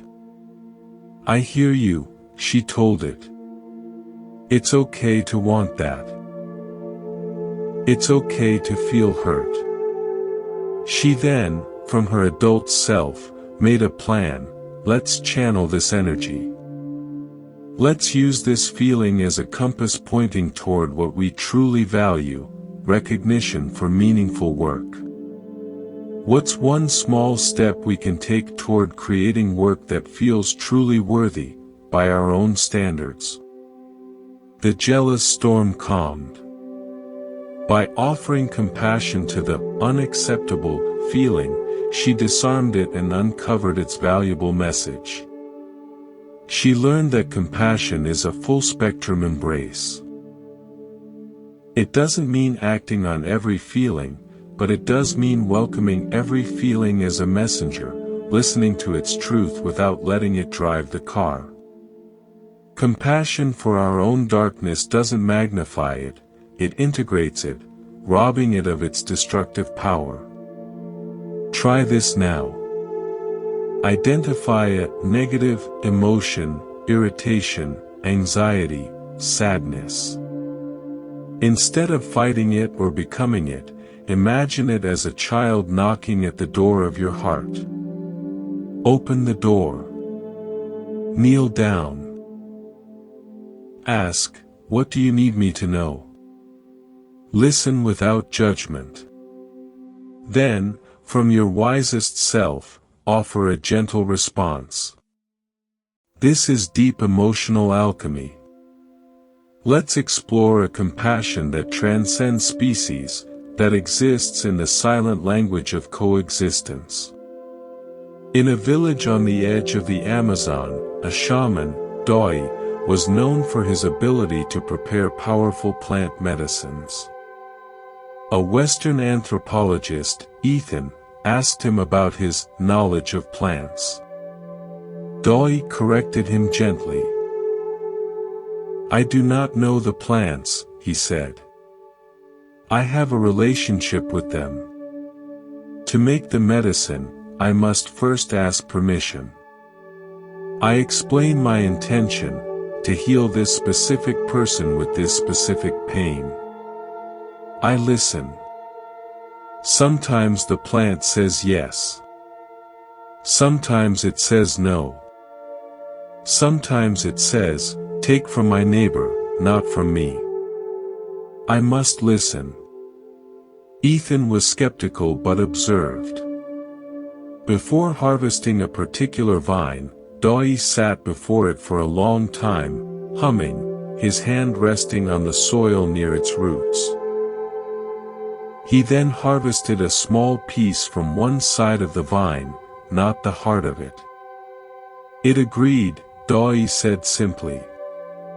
"But it asked that we take only from here, and that we leave an offering of tobacco at the base of the oldest tree in the grove in return." For Doi, compassion was the foundational principle of all interaction with the living world. The forest was not a pharmacy of inert substances, but a community of conscious beings. Compassion was the respectful protocol for engaging that community, the act of seeing the vine not as a thing to use, but as a being to relate to. His healing power came not from chemical extraction, but from this sacred, compassionate partnership. The medicine carried not just molecules, but the intention of reciprocity and respect. This is compassion as a worldview. The understanding that we are in a constant, living dialogue with all existence, and that our well-being depends on the quality of that dialogue. Feel that expansive connection. You are in relationship with the air you breathe, with the ground that supports you, with the distant trees producing your oxygen. You don't need to talk to them like Doi does. But can you, for a moment, feel a sense of silent gratitude, a sense of being in a respectful, reciprocal partnership with the very elements that compose you? This is ecological compassion. Now, to a modern dilemma, compassion in the digital sphere, where human connection is mediated by screens and algorithms, often fueling outrage and division. A woman named Chloe found herself constantly angered by comment sections, by ideological battles online. She felt a duty to correct wrong opinions, to engage in fights for justice. But it left her drained and hostile. She realized her compassion for abstract ideals was making her deeply uncompassionate in her actual life, short with her family, cynical with friends. She instituted a practice, digital sabbatical for the heart. One day a week, she would not engage with any opinion-based content online. No news comments, no political threads, no heated debates.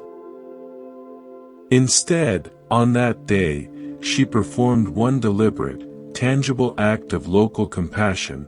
She bought coffee for the construction workers near her office, she wrote a heartfelt thank you note to her child's teacher, she spent an hour volunteering at the animal shelter, silently brushing terrified cats. The contrast was stark. The digital compassion was abstract, exhausting, and often fueled by ego, the need to be right. The tangible compassion was concrete, energizing, and connected her to the immediate, sensory world. She learned that compassion needs a body. It needs a real face, a real touch, a real consequence to land in. The heart cannot thrive on virtual sentiment alone. True compassion is an earthly practice. It roots us in our neighborhoods, in our physical senses, in the messy, beautiful reality of life as it is lived, not as it is argued about.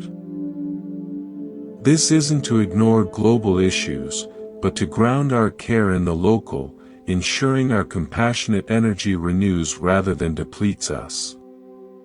Where is your compassion most tangible? Can you feel the difference between caring about an issue and caring for a being? Both have value, but the latter is the wellspring that refills the former. Consider making your next compassionate act something you can see, touch, or hear directly. As we near the end of this part, let's contemplate a compassion that requires no object at all, compassion as the intrinsic nature of awareness itself. In the deep silence of a Zen session, retreat, in Japan, a student struggled. "Master," he said, "I try to have compassion, but it comes and goes. I feel it for my friend, then I lose it when he annoys me. It's so unstable." The master poured the student's tea, filling the cup to the very brim so it could not hold a single extra drop without spilling. "Your idea of compassion is like this tea," the master said. "You pour it in for this person, for that situation.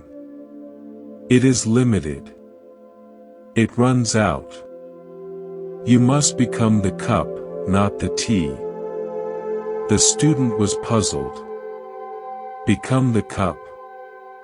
"The cup is empty," the master said.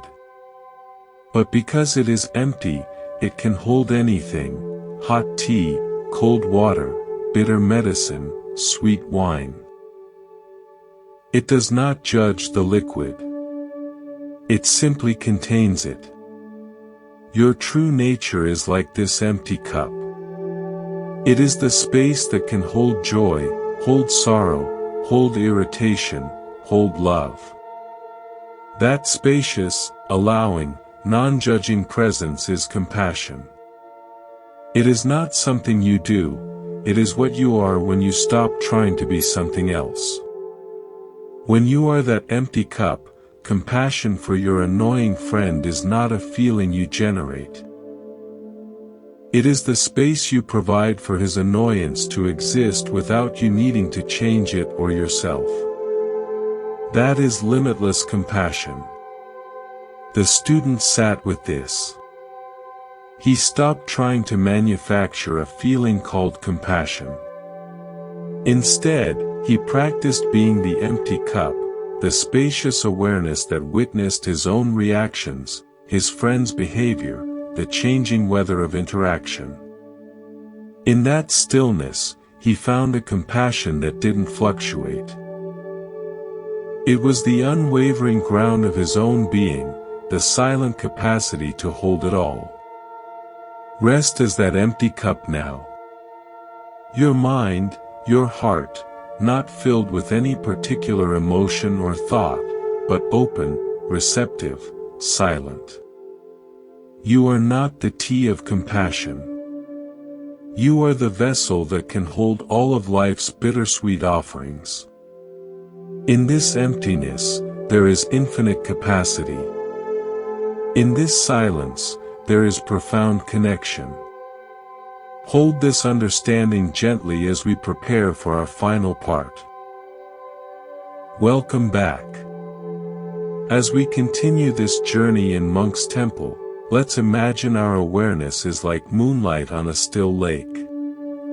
It doesn't try to change the water. It doesn't try to make the lake more reflective. It simply shines, and in that shining, reveals the lake's own depth and stillness. Rest in that moonlit awareness. Let it illuminate whatever arises in your consciousness without effort, without preference. Simply be that gentle, revealing light. Compassion can stretch not just across space, but across time. There is a compassion for history, for the collective joys and sorrows of those who came before us, whose lives form the ground we walk upon. In the red earth of the Australian outback, an indigenous elder, Uncle Roy, was taking a group of non-indigenous teachers on a walk through country. They passed a beautiful, sacred site. One teacher asked, "What happened here?" Uncle Roy didn't speak of ceremonies or dreamtime stories first. He grew quiet, his face softening with a deep, ancient sorrow. "This is a place of remembering," he said. "Many of our old people were taken from here. The land holds that crying." He placed his hand on the ground. "But it also holds their laughter, their songs, their footsteps. You cannot have one without the other. To walk here with compassion is to walk with both hands, one hand feeling the grief, the other feeling the love. You acknowledge the wound, or you are walking on a ghost. But you also acknowledge the life that was, and still is, in the song lines, or you make the ghost into the only truth." He was speaking of Dadiri, a concept often translated as deep, respectful listening, but which encompasses a compassionate, contemplative awareness of the whole story of a place, its beauty and its trauma.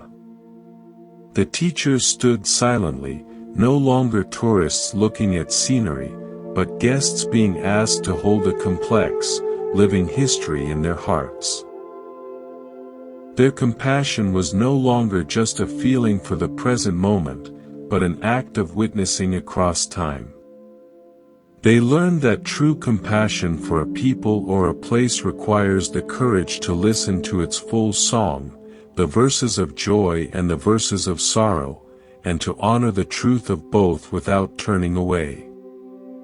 This compassion heals nothing directly, but it changes the one who listens, making them a more truthful, connected participant in the ongoing story.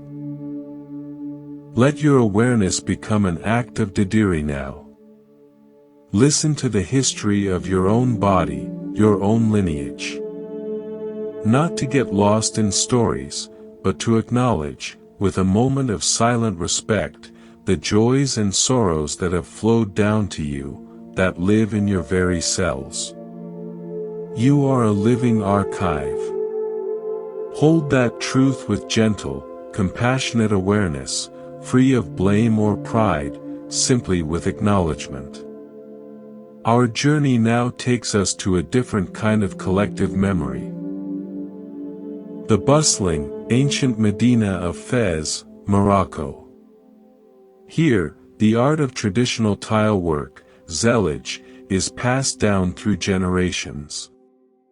A master mosaicist, Ahmed, was teaching his apprentices how to create those breathtaking geometric patterns that seem to flow to infinity.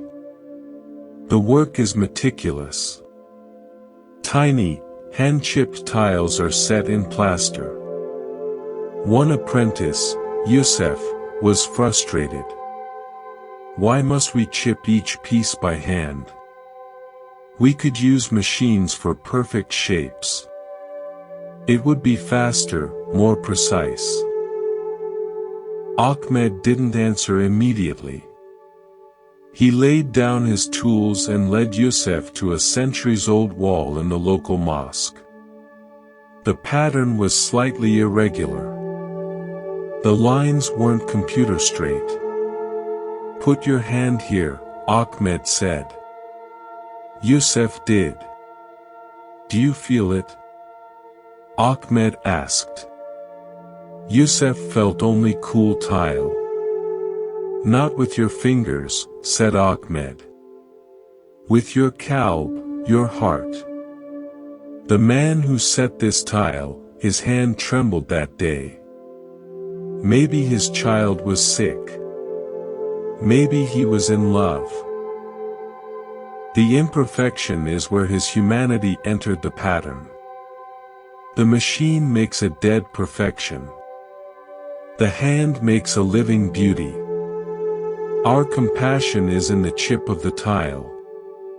We are not making a wall, we are making a conversation with everyone who will ever see it. We say, I was here, a human, trying to make beauty. For you. Yusuf understood.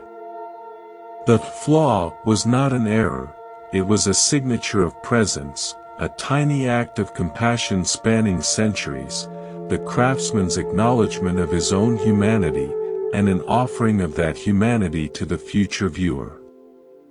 Compassion, in this light, is the willingness to be imperfectly, authentically present in our work, in our art, in our lives, leaving behind not sterile perfection, but the resonant marks of a real, feeling being. It creates connection across time through vulnerable authenticity. Think of something you create, a meal, a report, a garden, a conversation. Can you imbue it with this kind of compassionate presence? Not by striving for flawless execution, but by investing it with the honest signature of your care, your momentary humanity. This makes your offering a gift, not just a product. Now, let us consider a compassion that may feel strange. Compassion for ideas, for beliefs, even for those we disagree with. This does not mean agreement. It means understanding their human source. In a polarized university town, two professors, Elena and David, were intellectual adversaries. She was a staunch postmodernist, he a defender of classical rationalism. Their debates were legendary and famously sharp. Students would attend their joint seminars for the spectacle. One semester, they were forced to collaborate on a grant application. Meeting in Elena's office, they faced a wall of her books. David, looking at the dense, theory-heavy titles, sighed not with contempt, but with a sudden, unexpected weariness. "You know," he said, "my father was a factory foreman. He believed the world was solid, knowable, fair. Your work, it seems to say nothing is solid. It terrified me when I first read it. It felt like the factory floor dissolving under my feet." Elena was stunned. She saw not her opponent, but a boy who had built his intellectual castle on the need for a solid floor. Her own work came from a different place, a childhood of constant moving, of learning that all contexts are temporary. She said softly, "And my mother was a dancer. She taught me that the most beautiful movements happen in transition, between positions.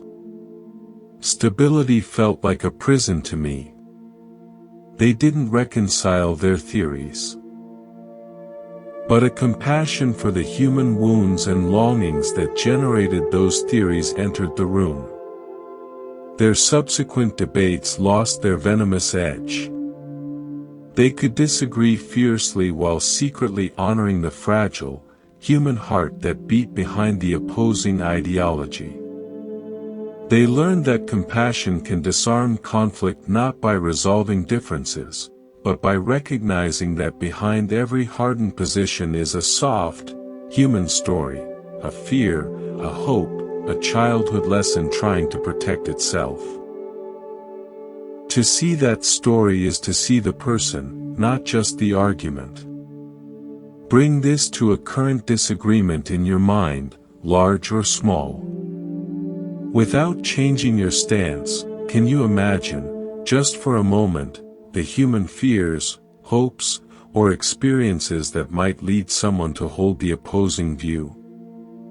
This doesn't mean you're wrong. It means you're practicing compassion for the human condition itself, in all its confusing, contradictory complexity. Let's explore compassion through the lens of a scientific phenomenon, forest bathing or Shinrin-yoku.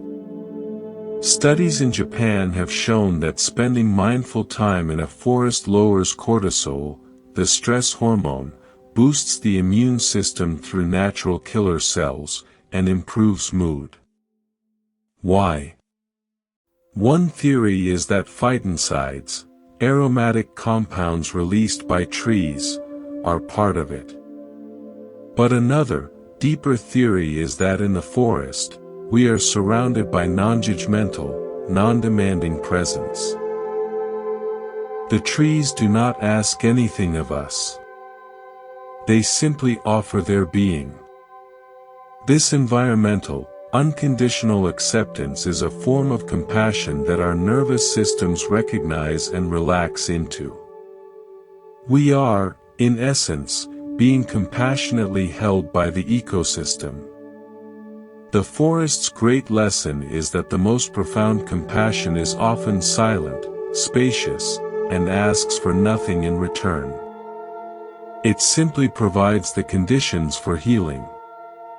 Imagine yourself now in such a forest.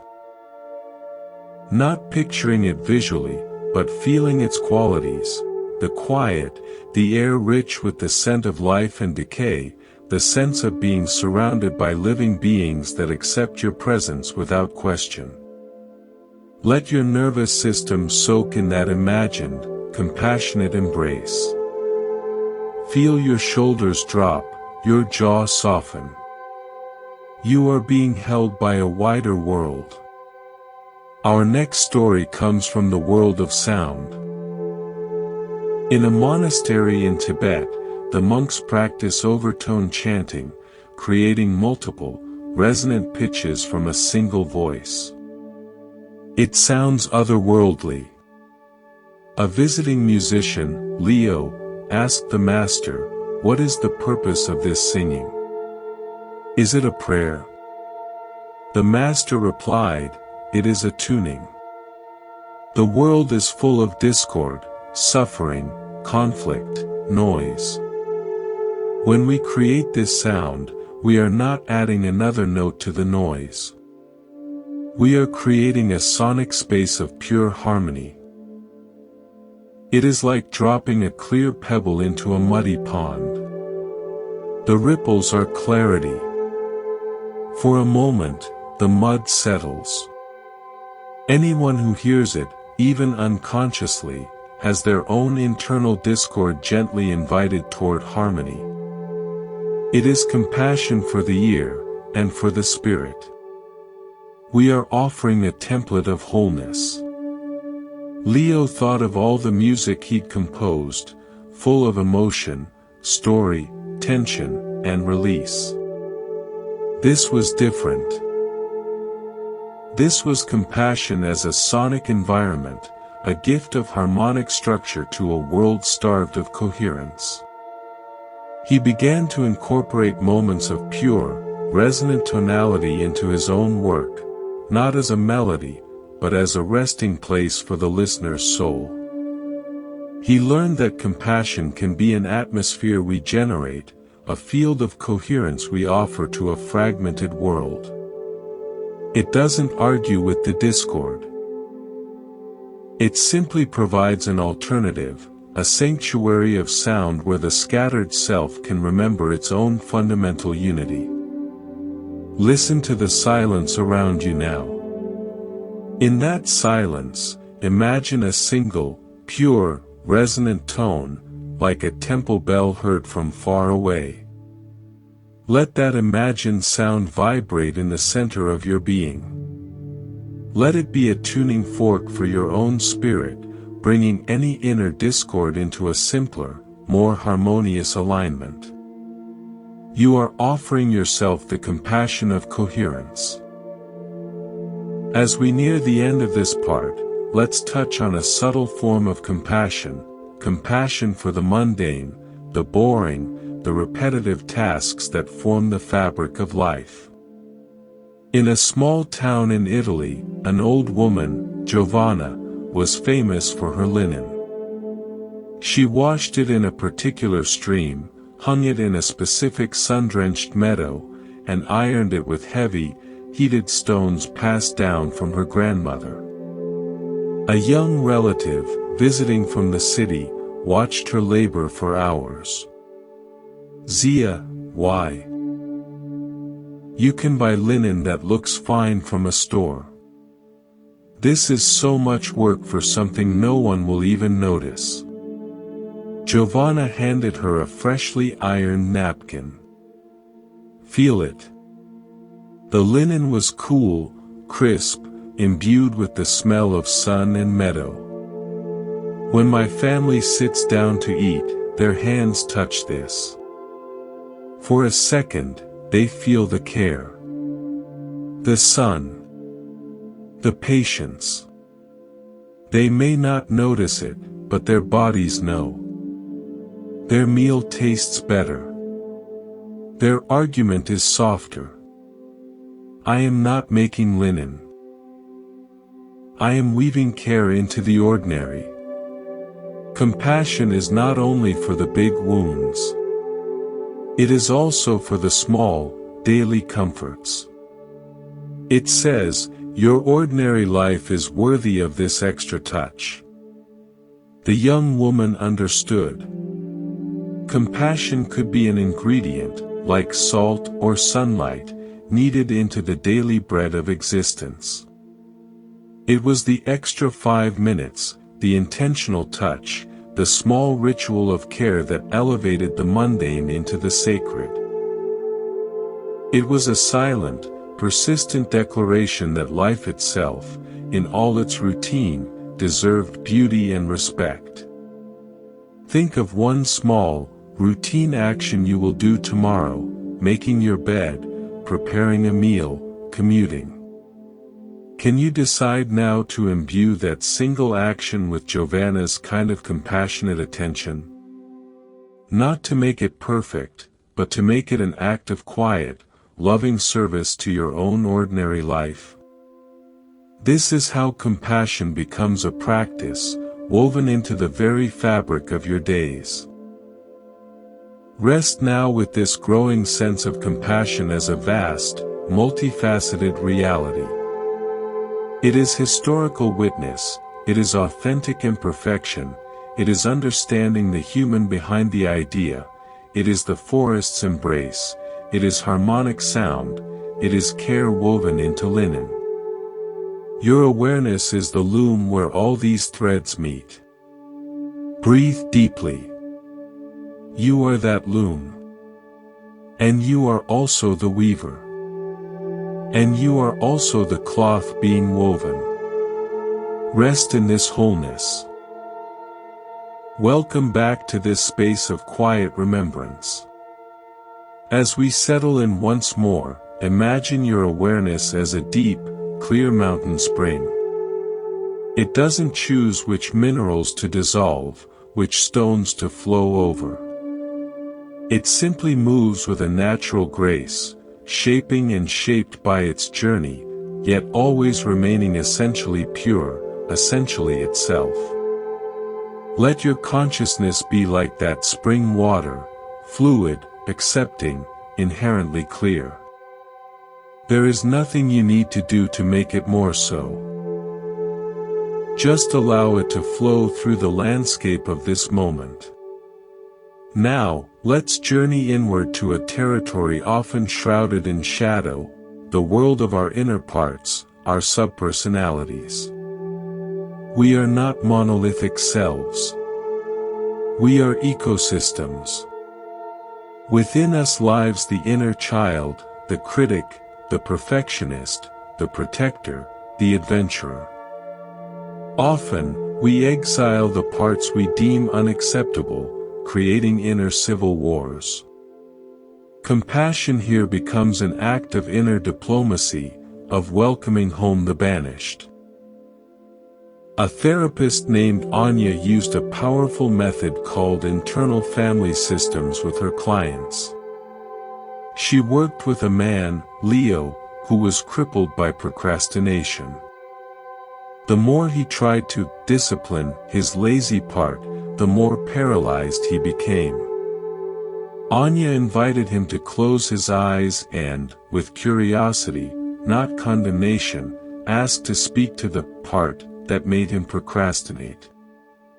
After a silence, Leo described an image, a sullen teenage boy sitting in a dark, locked room. What is his job? Anya asked gently. Leo was surprised by the answer that arose, to protect me from failing. The procrastination wasn't laziness, it was a misguided protector. If Leo never finished the project, he couldn't be judged a failure. This part was using the only strategy it knew, sabotage, to fulfill its duty, to keep Leo safe from shame. Anya then asked, if that young protector knew he didn't have to do this job alone anymore, that you, as your present-day adult self, are now capable of handling criticism and failure, what might he want to do instead? Leo imagined the teenage boy looking up, wary, then hopeful. He wants to go play basketball. He's tired of sitting in that dark room. A wave of profound compassion washed over Leo.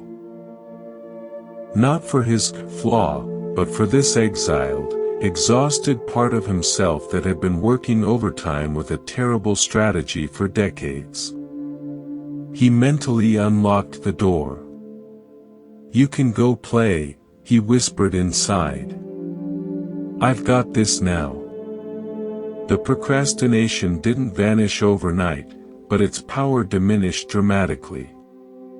By offering compassion to the protector, he validated its positive intent and relieved it of its burden, allowing his adult self to take the lead. Compassion, in this inner realm, is the light we shine into our own locked rooms, not to evict the occupants, but to understand their original, often noble, purpose and offer them a kinder role or a deserved rest. Take a gentle inventory inside. Is there a part of you that feels exiled? The part that gets overly angry? The part that feels needy? Instead of judging it, can you, with immense kindness, ask it, "What are you trying to do for me? What are you afraid would happen if you didn't do this?" Listen without agenda. Then, from your wisest, kindest self, offer it reassurance. "Thank you for trying to protect me. I am here now. We can find a better way together." This is deep, revolutionary self-compassion. Our next story unfolds in a surprising place, a high-tech robotics lab in Seoul. Dr. Ji Hyun was leading a team programming care robots for elderly communities. The engineers focused on efficiency, optimal pill dispensing times, fall detection algorithms, vocal reminders. But Dr. Ji Hyun insisted on programming in inefficiencies. A long, slow pause after a question, mimicking thoughtful listening. A slight, random variation in the path the robot took to deliver a glass of water, so it didn't feel like a machine on a track. The ability to notice and comment on a change in the room, a new photograph, a plant in bloom. Her team argued it was a waste of processing power. "The core functions are what matter," they said. Dr. Ji Hyun showed them video from a trial. An elderly woman, Mrs. Kim, lived alone and rarely spoke. The efficient robot delivered her medicine and left. The compassionate robot, after delivering the pill, paused, its sensors on a faded picture of a young couple. Its voice, soft and unprompted, said, "That looks like a happy memory." Mrs. Kim, startled, looked at the photo. A smile touched her lips. "It was our wedding day," she whispered, and began to tell the story. "The core function is not pill delivery," Dr. Ji Hyun told her team. "The core function is connection. The pill addresses the body. The pause, the noticing, they address the soul. The loneliness is the real disease. Our compassion must be in the code, not as an emotion, but as a design principle that creates space for human emotion to emerge." She understood that compassion, even mediated by silicon and algorithms, is about honoring the unquantifiable, the need for a witness, for serendipity, for the feeling that one's existence is noticed and matters. It is the intentional programming of humanity into the interface of care. Consider your own interfaces, how you interact with family, colleagues, strangers. Are you running the most efficient script, or are you programming in compassionate inefficiencies? The extra minute of eye contact, the question that goes beyond the transactional, the acknowledgement of a feeling. These are the lines of code that build a world that feels more human. Now, let's explore compassion through a scientific concept, neuroplasticity. For decades, it was believed the adult brain was hardwired. We now know the brain can rewire itself based on experience. This is neuroplasticity. The fire together, wire together principle means that repeated thought patterns strengthen neural pathways. This is why rumination on anger deepens anger, and rumination on anxiety fuels anxiety. But the profound implication for compassion is this: we can consciously use neuroplasticity to cultivate it. By repeatedly practicing compassionate thoughts, wishing well for others, offering kindness to ourselves, visualizing forgiveness, we are literally, physically carving new, well-worn pathways in the brain. The practice of compassion is not just spiritual hygiene, it is neural carpentry. We are building a brain that defaults more easily to connection and care. Each time you choose a compassionate response, however small, you are not just acting morally, you are wielding a chisel on the marble of your own mind, sculpting a more benevolent future self. Engage in a small act of neural carpentry right now. Silently, in your mind, offer a simple phrase of goodwill. May I be safe. May I be peaceful. Then, extend it. May you be safe. May you be peaceful, thinking of someone you love easily. Then, stretch a little further. May you be safe.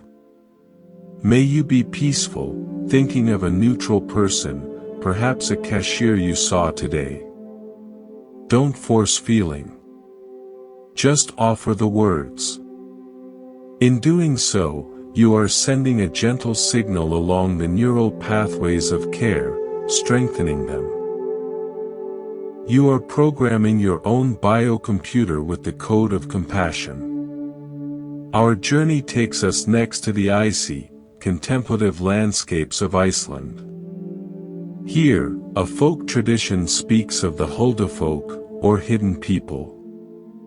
A tour guide, Brynja, shared with visitors that many Icelanders still leave small patches of land undisturbed, just in case the hidden people live there.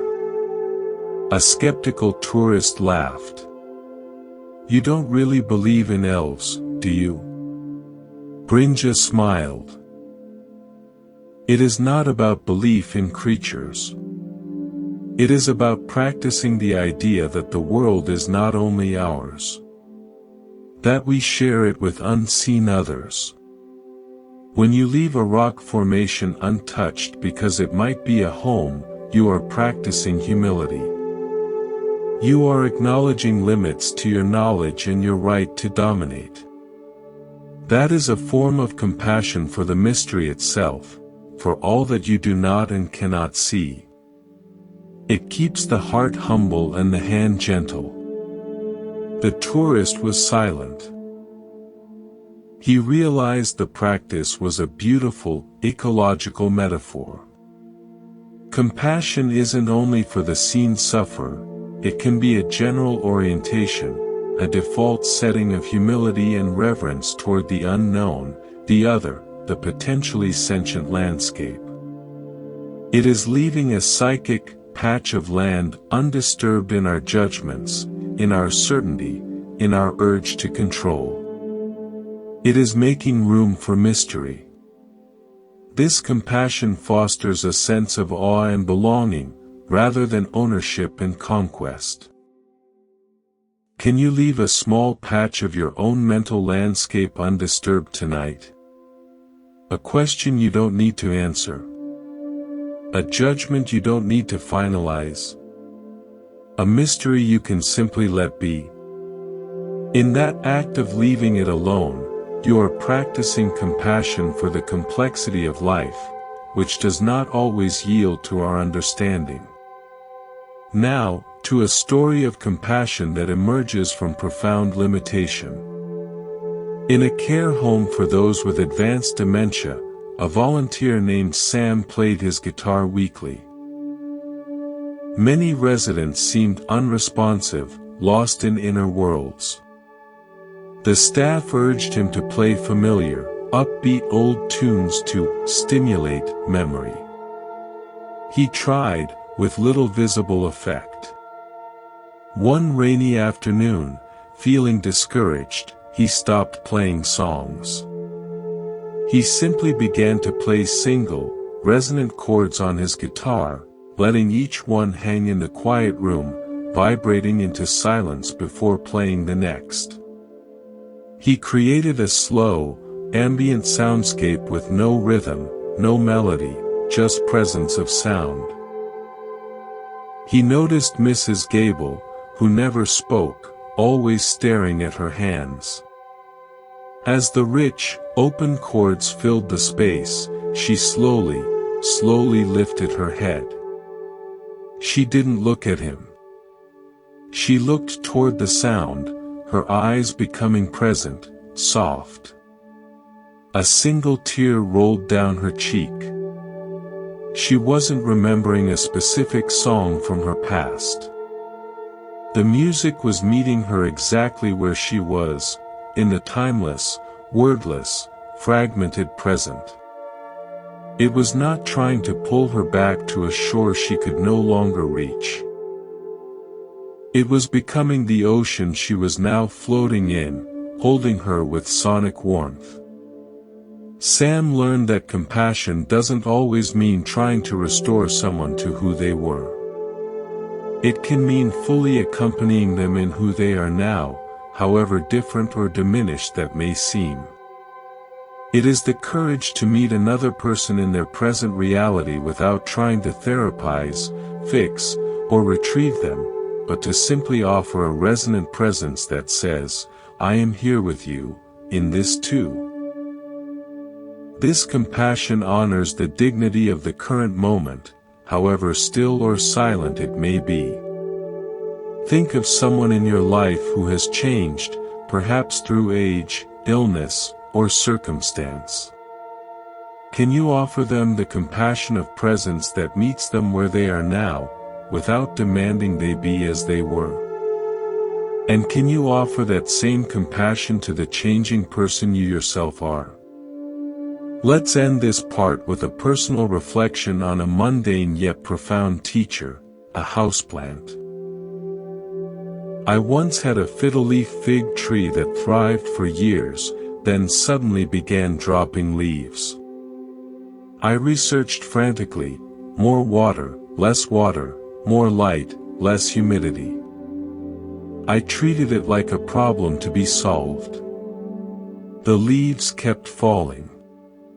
In frustration, I finally just sat by it. I stopped trying to fix it. I simply looked at its remaining leaves, the pattern of its branches, the soil in its pot. I acknowledged, "I don't know what you need." In that surrender, a different kind of attention emerged, not diagnostic, but relational. I noticed a slight tilt toward the window it hadn't had before. I gently turned its pot. I wiped dust off its leaves not as a treatment, but as a gesture of care. I talked to it not with instructions, but with apology. "I'm sorry I've been such a frantic caretaker." I don't know if it was the turn or the apology, but it stopped dropping leaves. It didn't flourish dramatically, but it stabilized. It taught me that compassion is often less about the correct action and more about the quality of attention that precedes it. It is the shift from, "What can I do to fix you?" to, "What is it like to be you?" That shift, from problem solving to empathetic abiding, is where true connection and often, true healing, begins. It works for plants, for people, and most importantly, for our relationship with ourselves. Tonight, before you sleep, try this with yourself. Don't ask, "How can I fix myself to sleep better?"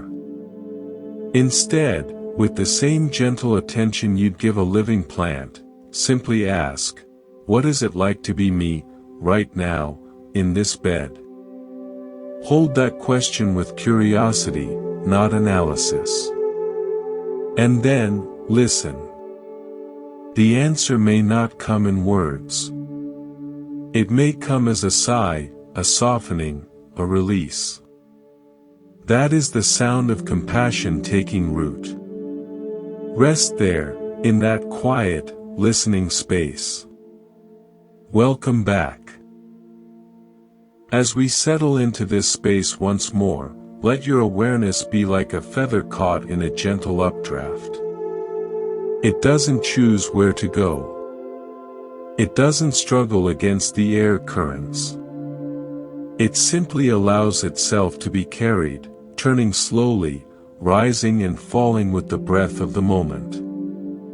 There's a profound trust in that surrender. Tonight, let your mind be that feather, weightless, carried, perfectly at ease in the flow of now.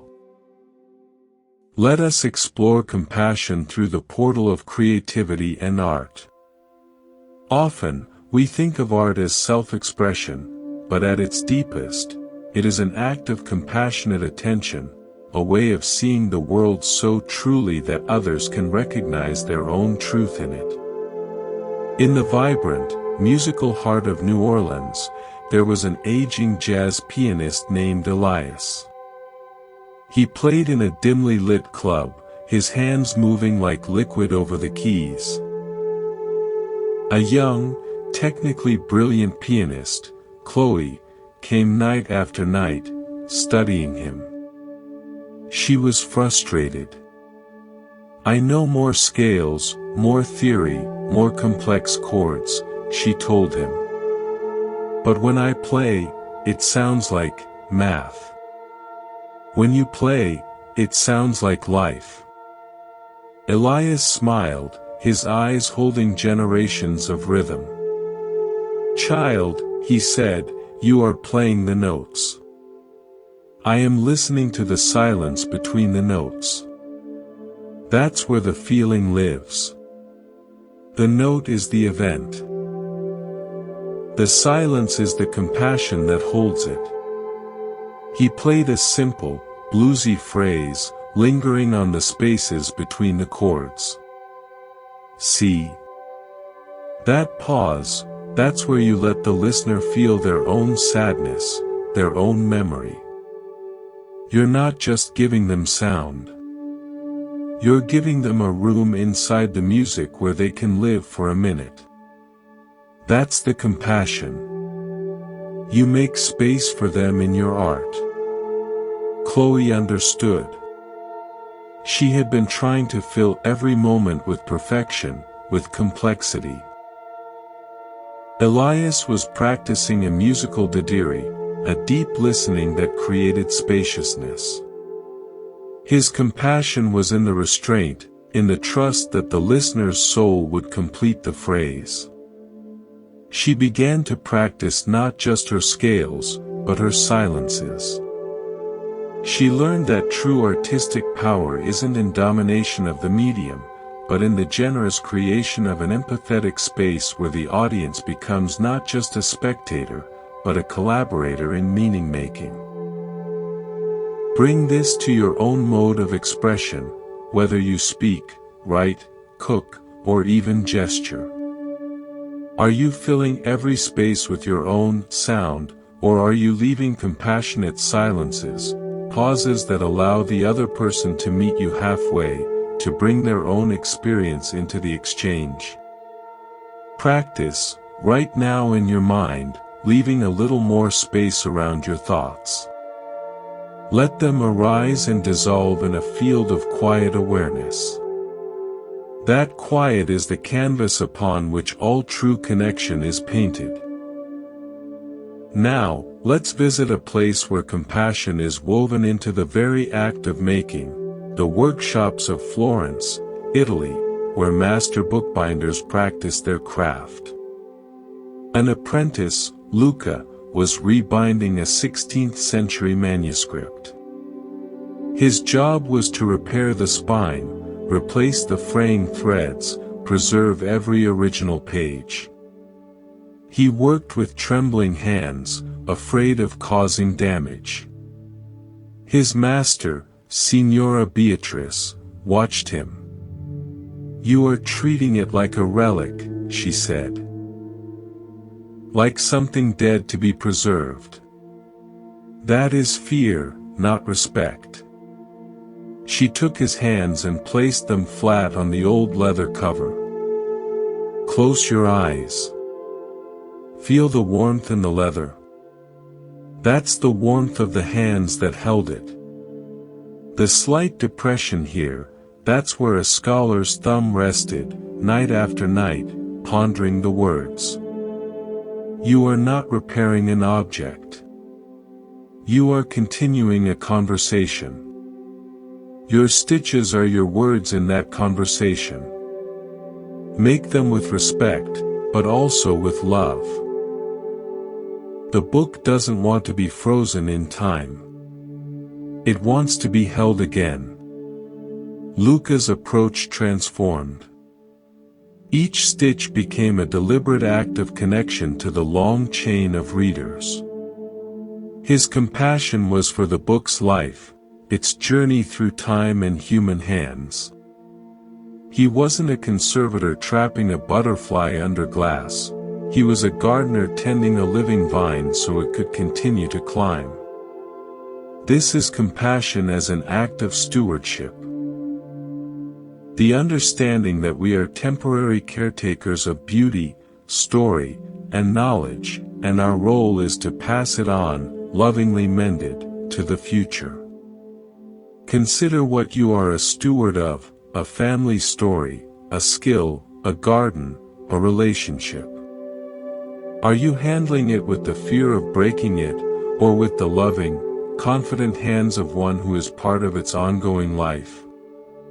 Shift your attention from preservation to participation.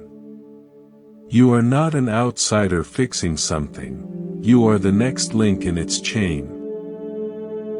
Offer your care from within that belonging. Science offers us another lens, the concept of mirror neurons. These are brain cells that fire not only when we perform an action, but also when we observe someone else performing that action. They are thought to be the neural basis of empathy, allowing us to feel what others are doing and feeling.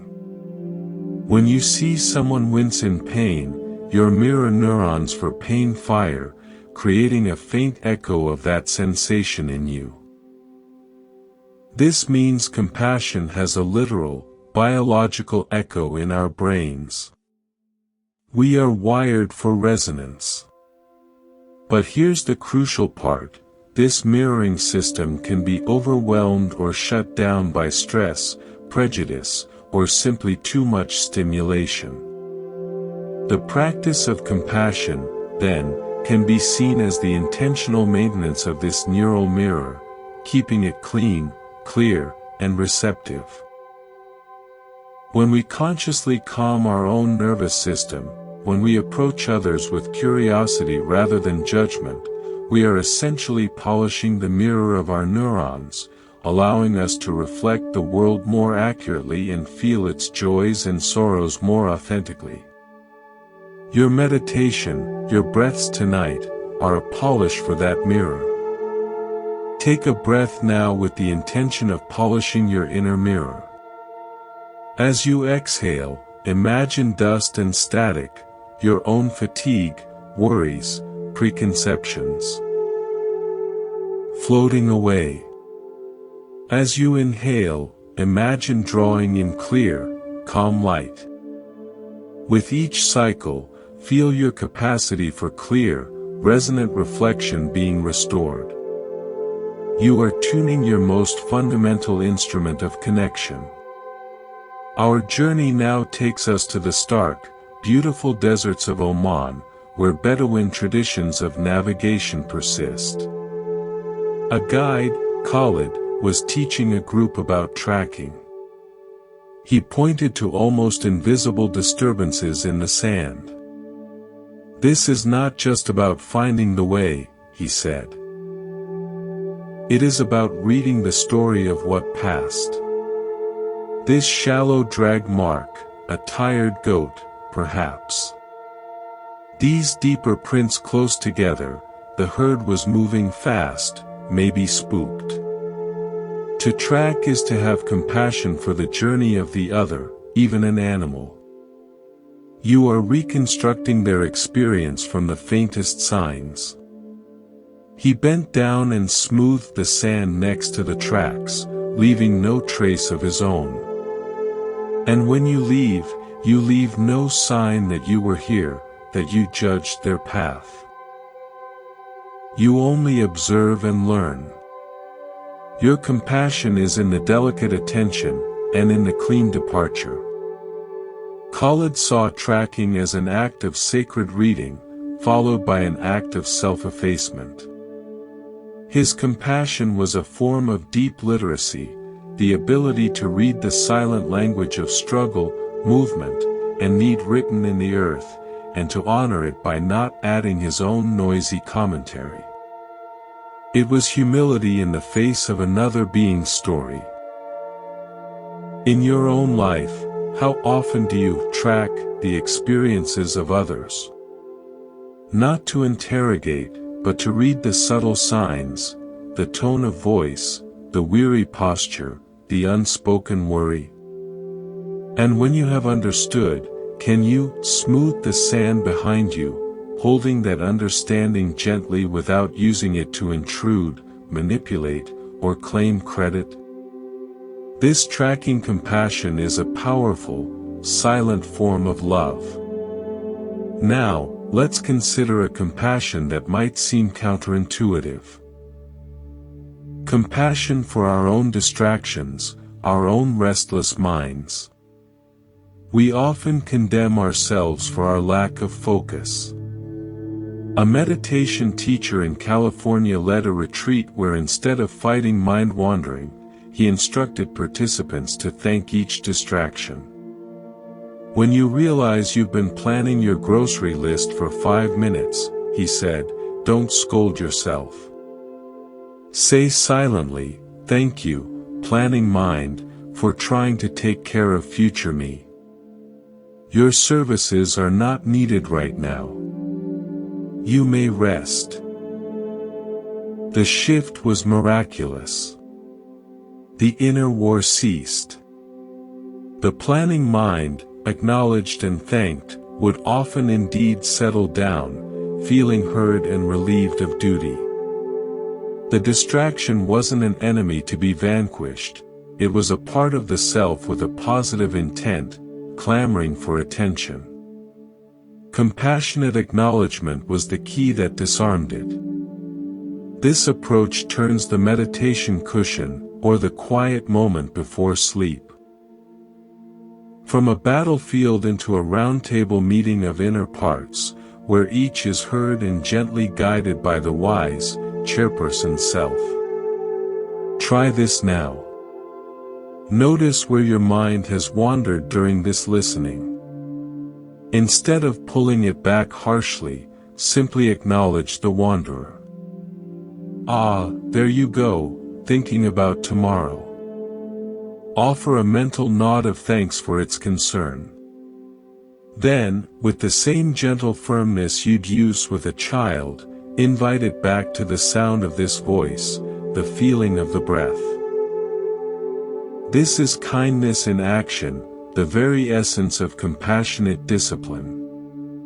Finally, a story about the compassion of objects, of things that bear witness.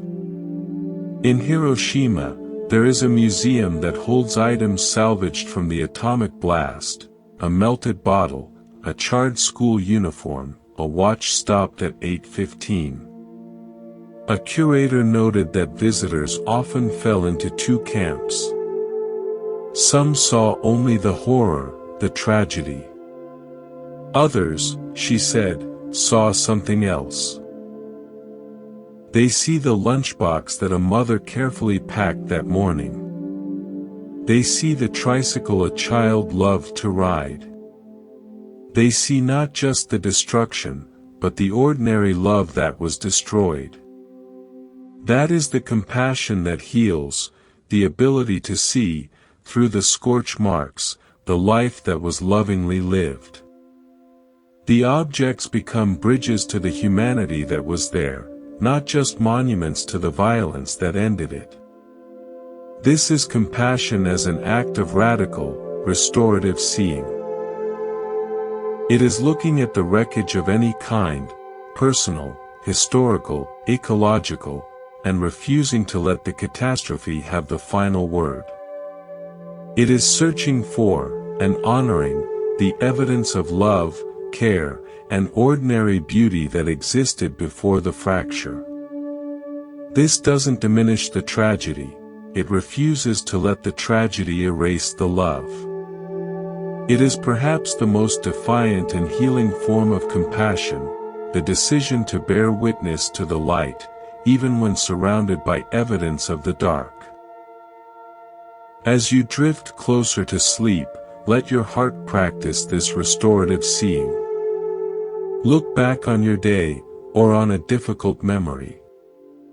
Can you find, amidst any struggle or imperfection, one small piece of evidence of ordinary love? A moment of care you gave or received, however fleeting? A simple appreciation you felt? Find that fragment. Hold it in your awareness like a salvaged treasure. Let it be the final thought you nurture tonight. For in the economy of the spirit, a single remembered moment of love can outweigh volumes of remembered trouble. Rest now, as a compassionate witness to your own journey. Welcome back. As we ease deeper into this shared stillness, imagine your awareness as a slow-turning mobile hanging in a peaceful room. Each delicate piece represents a thought, a feeling, a memory.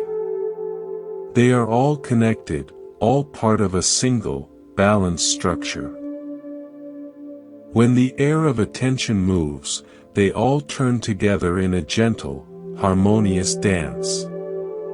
There is no conflict, only graceful interdependence. Become that mobile now, balanced, suspended, turning slowly in the quiet atmosphere of your own presence. Let us explore compassion through the lens of life's inevitable seasons and transitions. We readily feel compassion for spring's new growth or autumn's vibrant decline, but we often resist the transitions within our own lives. The endings, the fallow periods, the times of decay that make way for new life. In the wine country of Burgundy, France, there is a vintner named Claire who understands this deeply. She could speak for hours about the compassion required in the vineyard during the dormant winter months. Everyone loves the harvest, she said. The activity, the fruit, the tangible result. But the winter, that is when the vine is doing its most important work. It is drawing its energy deep into the roots, consolidating its strength. If you disturb it then, force it, try to make it produce out of season, you kill it. The compassion is in leaving it alone. In trusting the intelligence of rest. She applied this to her own life after a burnout. I was trying to be in harvest mode year-round. I collapsed. My winter forced me to stop. At first, I saw it as failure. Then I remembered my vines. This was my dormancy. My roots were drinking. I had to have compassion for my own necessary fallow period. Claire learned that compassion isn't always active nurturing. Sometimes it is the courageous restraint of not doing, of honoring the sacred intelligence of a fallow season.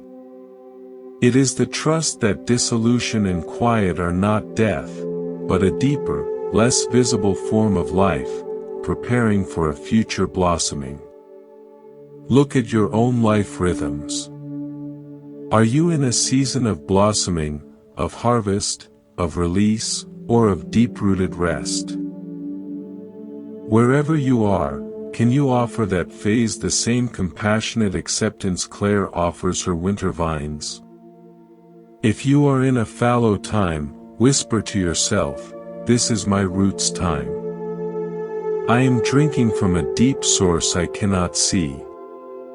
This compassionate reframing transforms rest from laziness into sacred activity.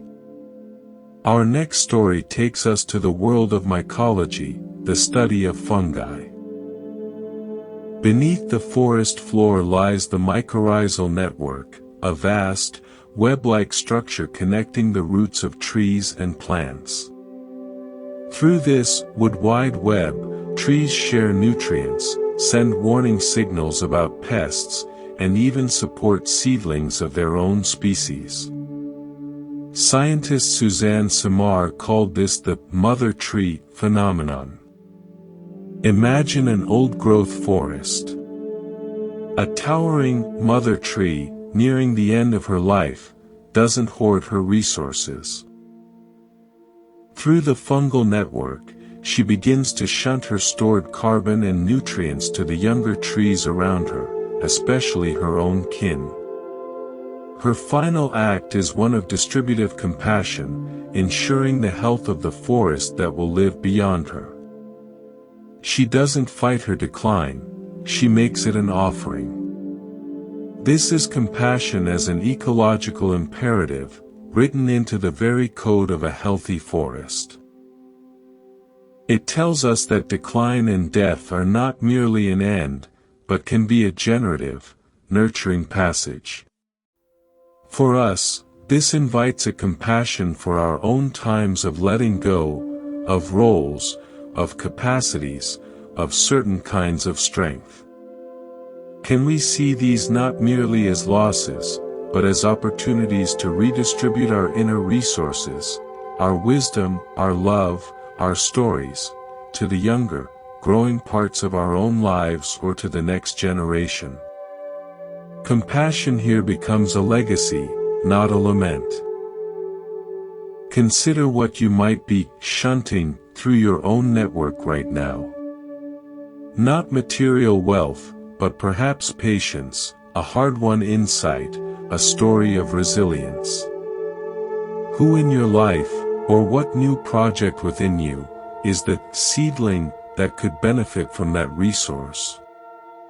The act of consciously passing it on is a profound form of self-compassion, transforming a sense of diminishment into one of purposeful contribution. Now, let's engage with a scientific principle relevant to transition. Homeostasis. This is the body's drive to maintain a stable, constant internal environment, a steady temperature, balanced pH, regulated hormones. When we experience stress or change, the body works hard to return to equilibrium. Compassion can be understood as the psychological and social equivalent of homeostasis. When emotional or social systems are thrown into disequilibrium by suffering, conflict, or loss, compassionate acts are the corrective force that seeks to restore balance, warmth, and connection. A kind word, a helping hand, a patient ear, these are not just nice extras. They are fundamental regulators in the human ecosystem, as vital to our collective well-being as sweating is to temperature regulation. Your impulse to be kind is not sentimental. It is a homeostatic drive, a biological and social instinct to restore balance to your relational world. Seeing it this way can remove any sense of virtue from the act and replace it with a sense of natural, necessary function. You are being a homeostatic agent for peace. Feel that natural impulse within you now. Without needing to act on it externally, simply acknowledge its presence. It is there, like your breath, like your heartbeat, a built-in mechanism for harmony. As you breathe out, imagine sending a wave of that balancing, compassionate energy into your own system, soothing any inner dissonance. As you breathe in, imagine drawing in balance from the world around you. You are participating in the great, compassionate homeostasis of life. Our journey now takes us to the quiet, meticulous world of a watchmaker in the Swiss Jura Mountains. Old man Rainer worked in a small, sunlit workshop, repairing antique timepieces. A young apprentice, frustrated with a particularly bulky 19th century carriage clock, exclaimed, "It's obsolete. Why spend hours on something that tells time less accurately than my phone?"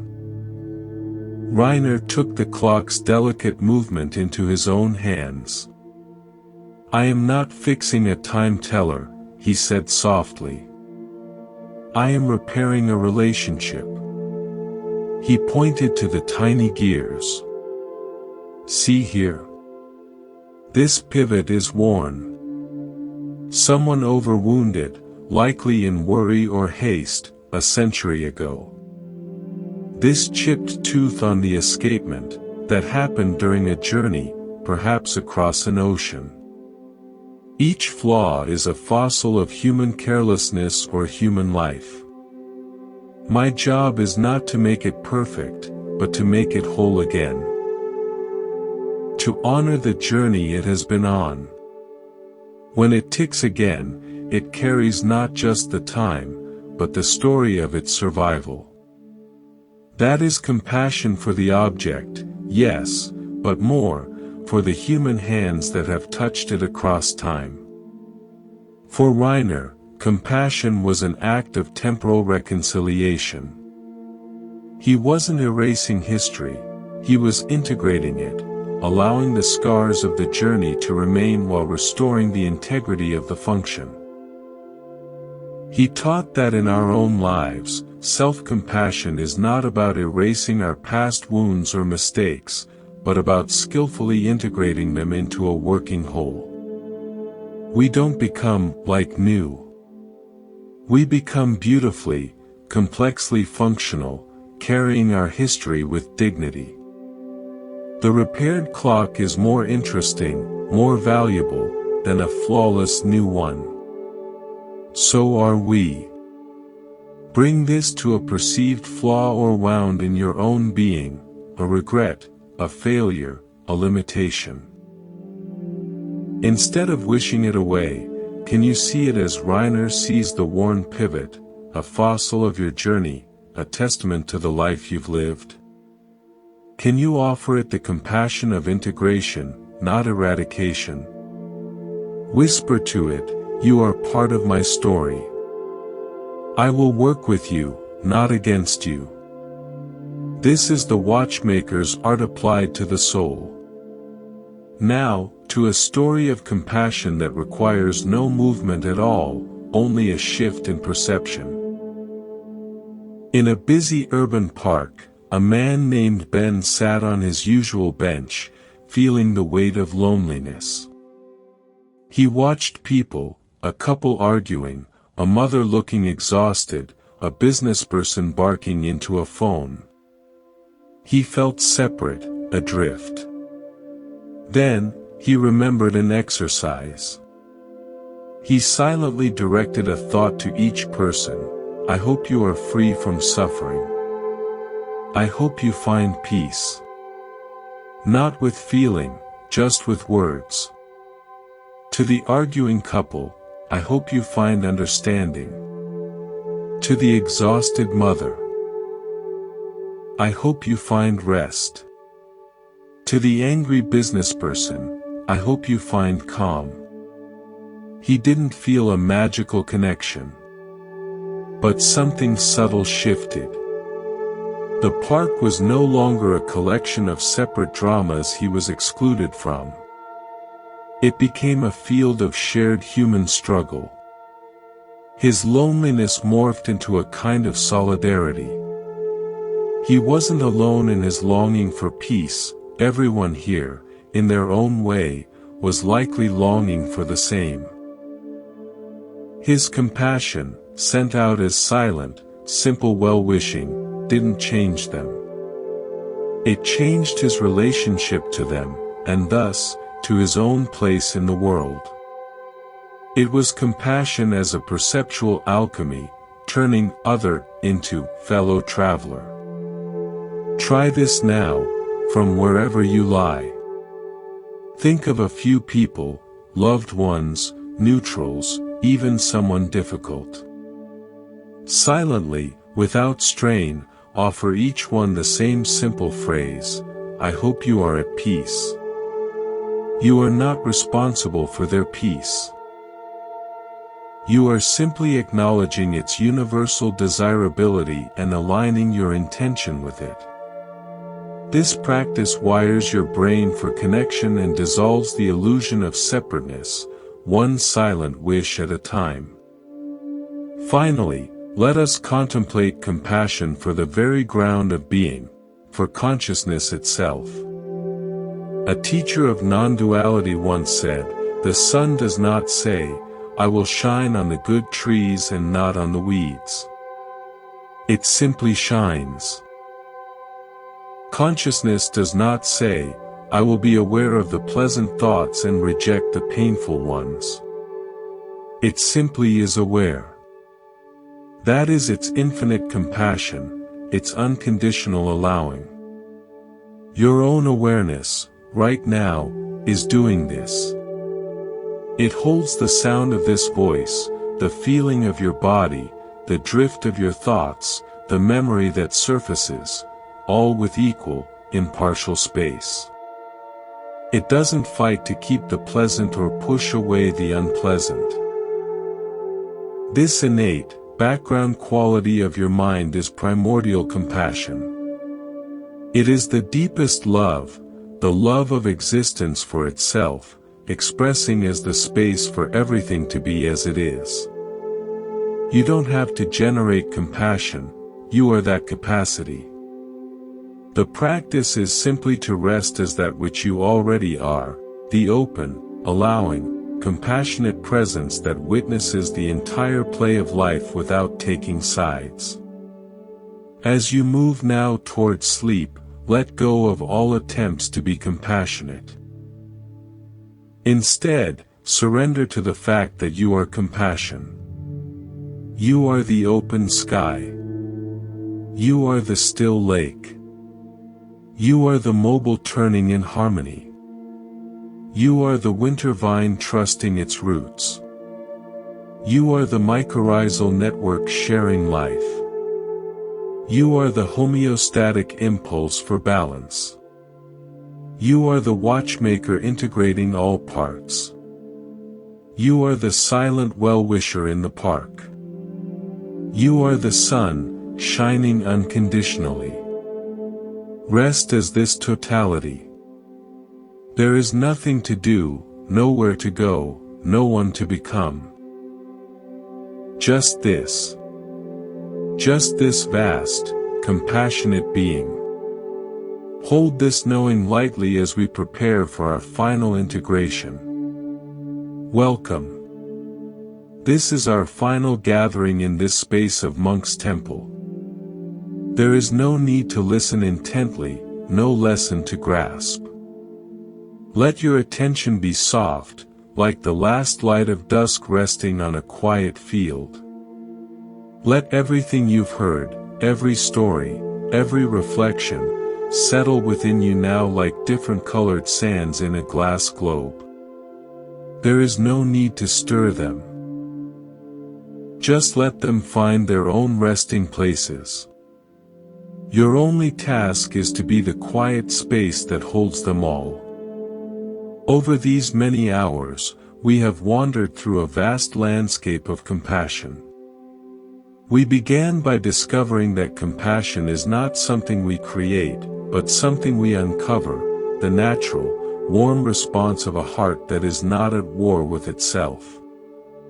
We saw it as presence, as in Dr. Thorne's silent touch in the NICU, a space-making rather than a problem-solving. We turned that gentle gaze inward, learning from Yanni the musician and Matteo the flamenco guitarist that self-compassion isn't indulgence, but the shift from a dictator's whip to a gardener's touch, allowing our own humanity to sing through the imperfections. We saw how easily we build stories about others, the irritant neighbor, the grouch next door, and how compassion arises when we step close enough to let those stories crack, revealing the complex, suffering human within.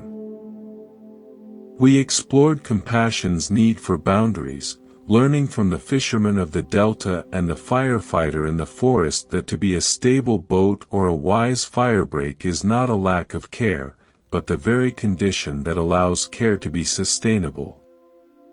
We sat with Sarah by the juniper tree in our June before the mountain pass, discovering that sometimes the most profound compassion is simply shared being, a radical, agenda-less presence.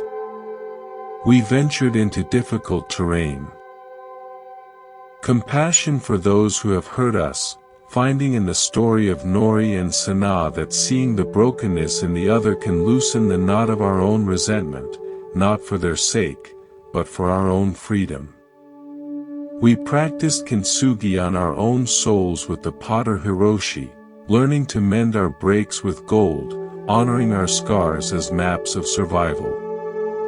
We became beachcombers on the shore of our own experience, learning to spot the jewels amid the debris. We listened like Maya the online moderator, practicing rehumanization in a digital age.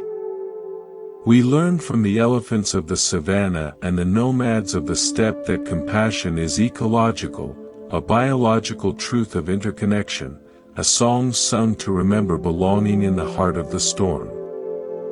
We explored compassion in the smallest gestures, Hannah's cushion and tea at the inn, Shin's offer of a barn to a stranger, understanding that we rarely see the ripples our tiny kindnesses create.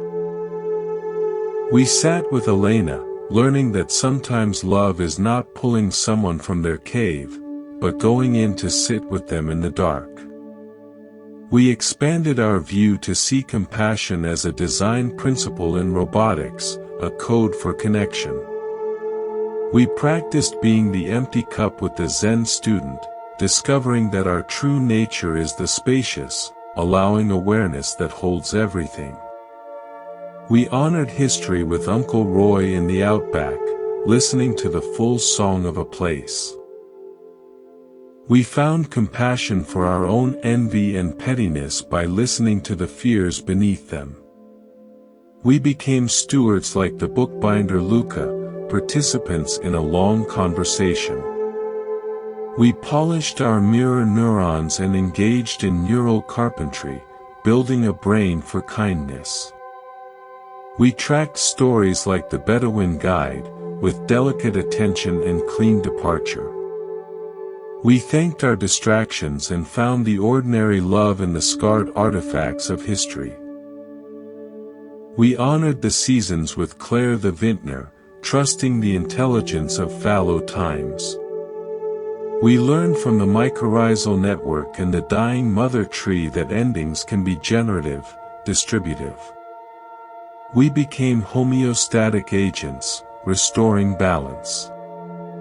We integrated our flaws like the watchmaker, seeing them as fossils of our journey. We practiced silent well-wishing in the park, transforming loneliness into solidarity. And we came to rest in the understanding that our own awareness is itself the ultimate compassion, the sun that shines on all, the sky that holds every cloud. Now, in this final integration, let all these images blur. Let them melt into a single, warm, luminous feeling in the center of your chest. Don't name it. Don't define it. Just feel its presence. It is the essence of everything we've explored. It is quiet. It is strong. It is endlessly forgiving. It is your birthright. If you take one thing from this time together, let it be this: compassion is not a task for a better version of you.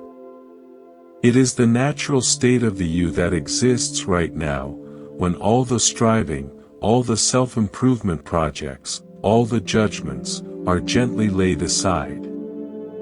It is the deep, restful hum of your being when it is simply at home in itself. You do not need to become compassionate. You need only to remember that you already are. The walls you perceive between you and others, between you and your own wholeness, are made of thought.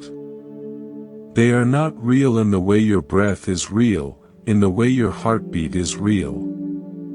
In the quiet space between thoughts, those walls dissolve, and what remains is the connective tissue of existence itself. That is compassion. It is the fabric of reality, and you are woven into it. So tonight, and in the nights and days to come, practice this remembering. When you feel hardness in your heart, toward yourself or another, pause. Breathe into the tightness. Ask softly, what wall have I built here? Then, without forcing it down, simply acknowledge the wall. See it as a thought, a story, a fear made solid. And then, in your imagination, allow a small crack of light to appear in that wall. Not to demolish it, just to remember there's light on both sides. That crack is compassion beginning its work. When you feel lost in doing, in fixing, in managing, pause. Feel your feet on the ground. Feel your breath. Ask, can I simply be with this, just for one breath? Be the lake, not the storm. Be the bucket, not the swirling water. Offer the gift of your undefended presence, to the situation, to the person, to yourself. When you feel the ache of separation, of loneliness, place a hand on your own heart. Send that silent wish for peace outward. To a neighbor, a stranger, the person who delivers your mail. I hope you are at peace. In that act, you weave yourself back into the web.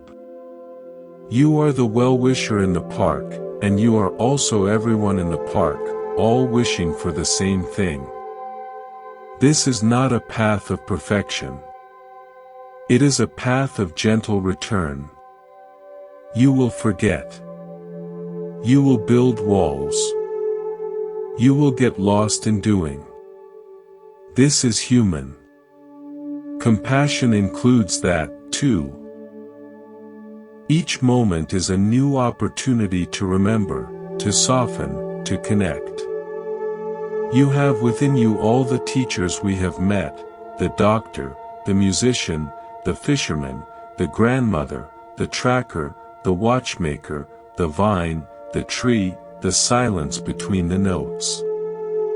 They all live in you as wisdom, as inclination, as the quiet pull toward wholeness. As we close, let's do one final practice together, a weaving of all the threads. Bring your awareness gently to your heart center. Imagine a soft, golden light there, warm and pulsing gently with your breath.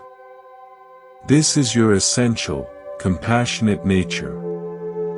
As you breathe in, imagine this golden light expanding, filling your entire body, soothing every cell, every muscle, every bone with its warm, accepting radiance.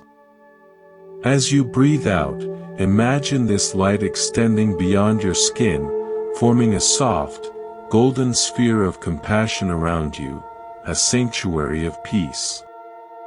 Now, within this sanctuary, invite your thoughts to rest. Invite your feelings to rest. Invite the memories of today, the concerns for tomorrow, to rest. They are all safe here, held in this golden light. Feel this sphere of compassion as your true home. It goes with you.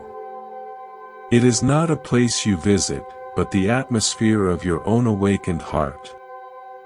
Now, from this centered, peaceful place, let your awareness expand further. Imagine this golden light gently touching the room you are in, then your home, your neighborhood. See it spreading, a soft wave across the land, over mountains and rivers, across oceans. Imagine it touching every being, every human, every animal, every plant, every creature known and unknown. No one is outside of it. No one is excluded. Hold this intention, this silent wish, for just a few more breaths. May all beings, everywhere, be held in compassion. May all beings be free from suffering. May all beings know peace. Don't strain. Just let the wish float on the breath, like a feather on the wind. And now, gently, let the visualization fade.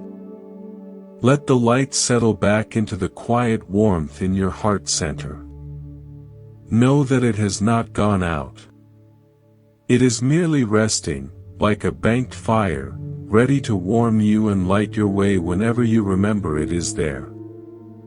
You have traveled far tonight, not in miles, but in understanding.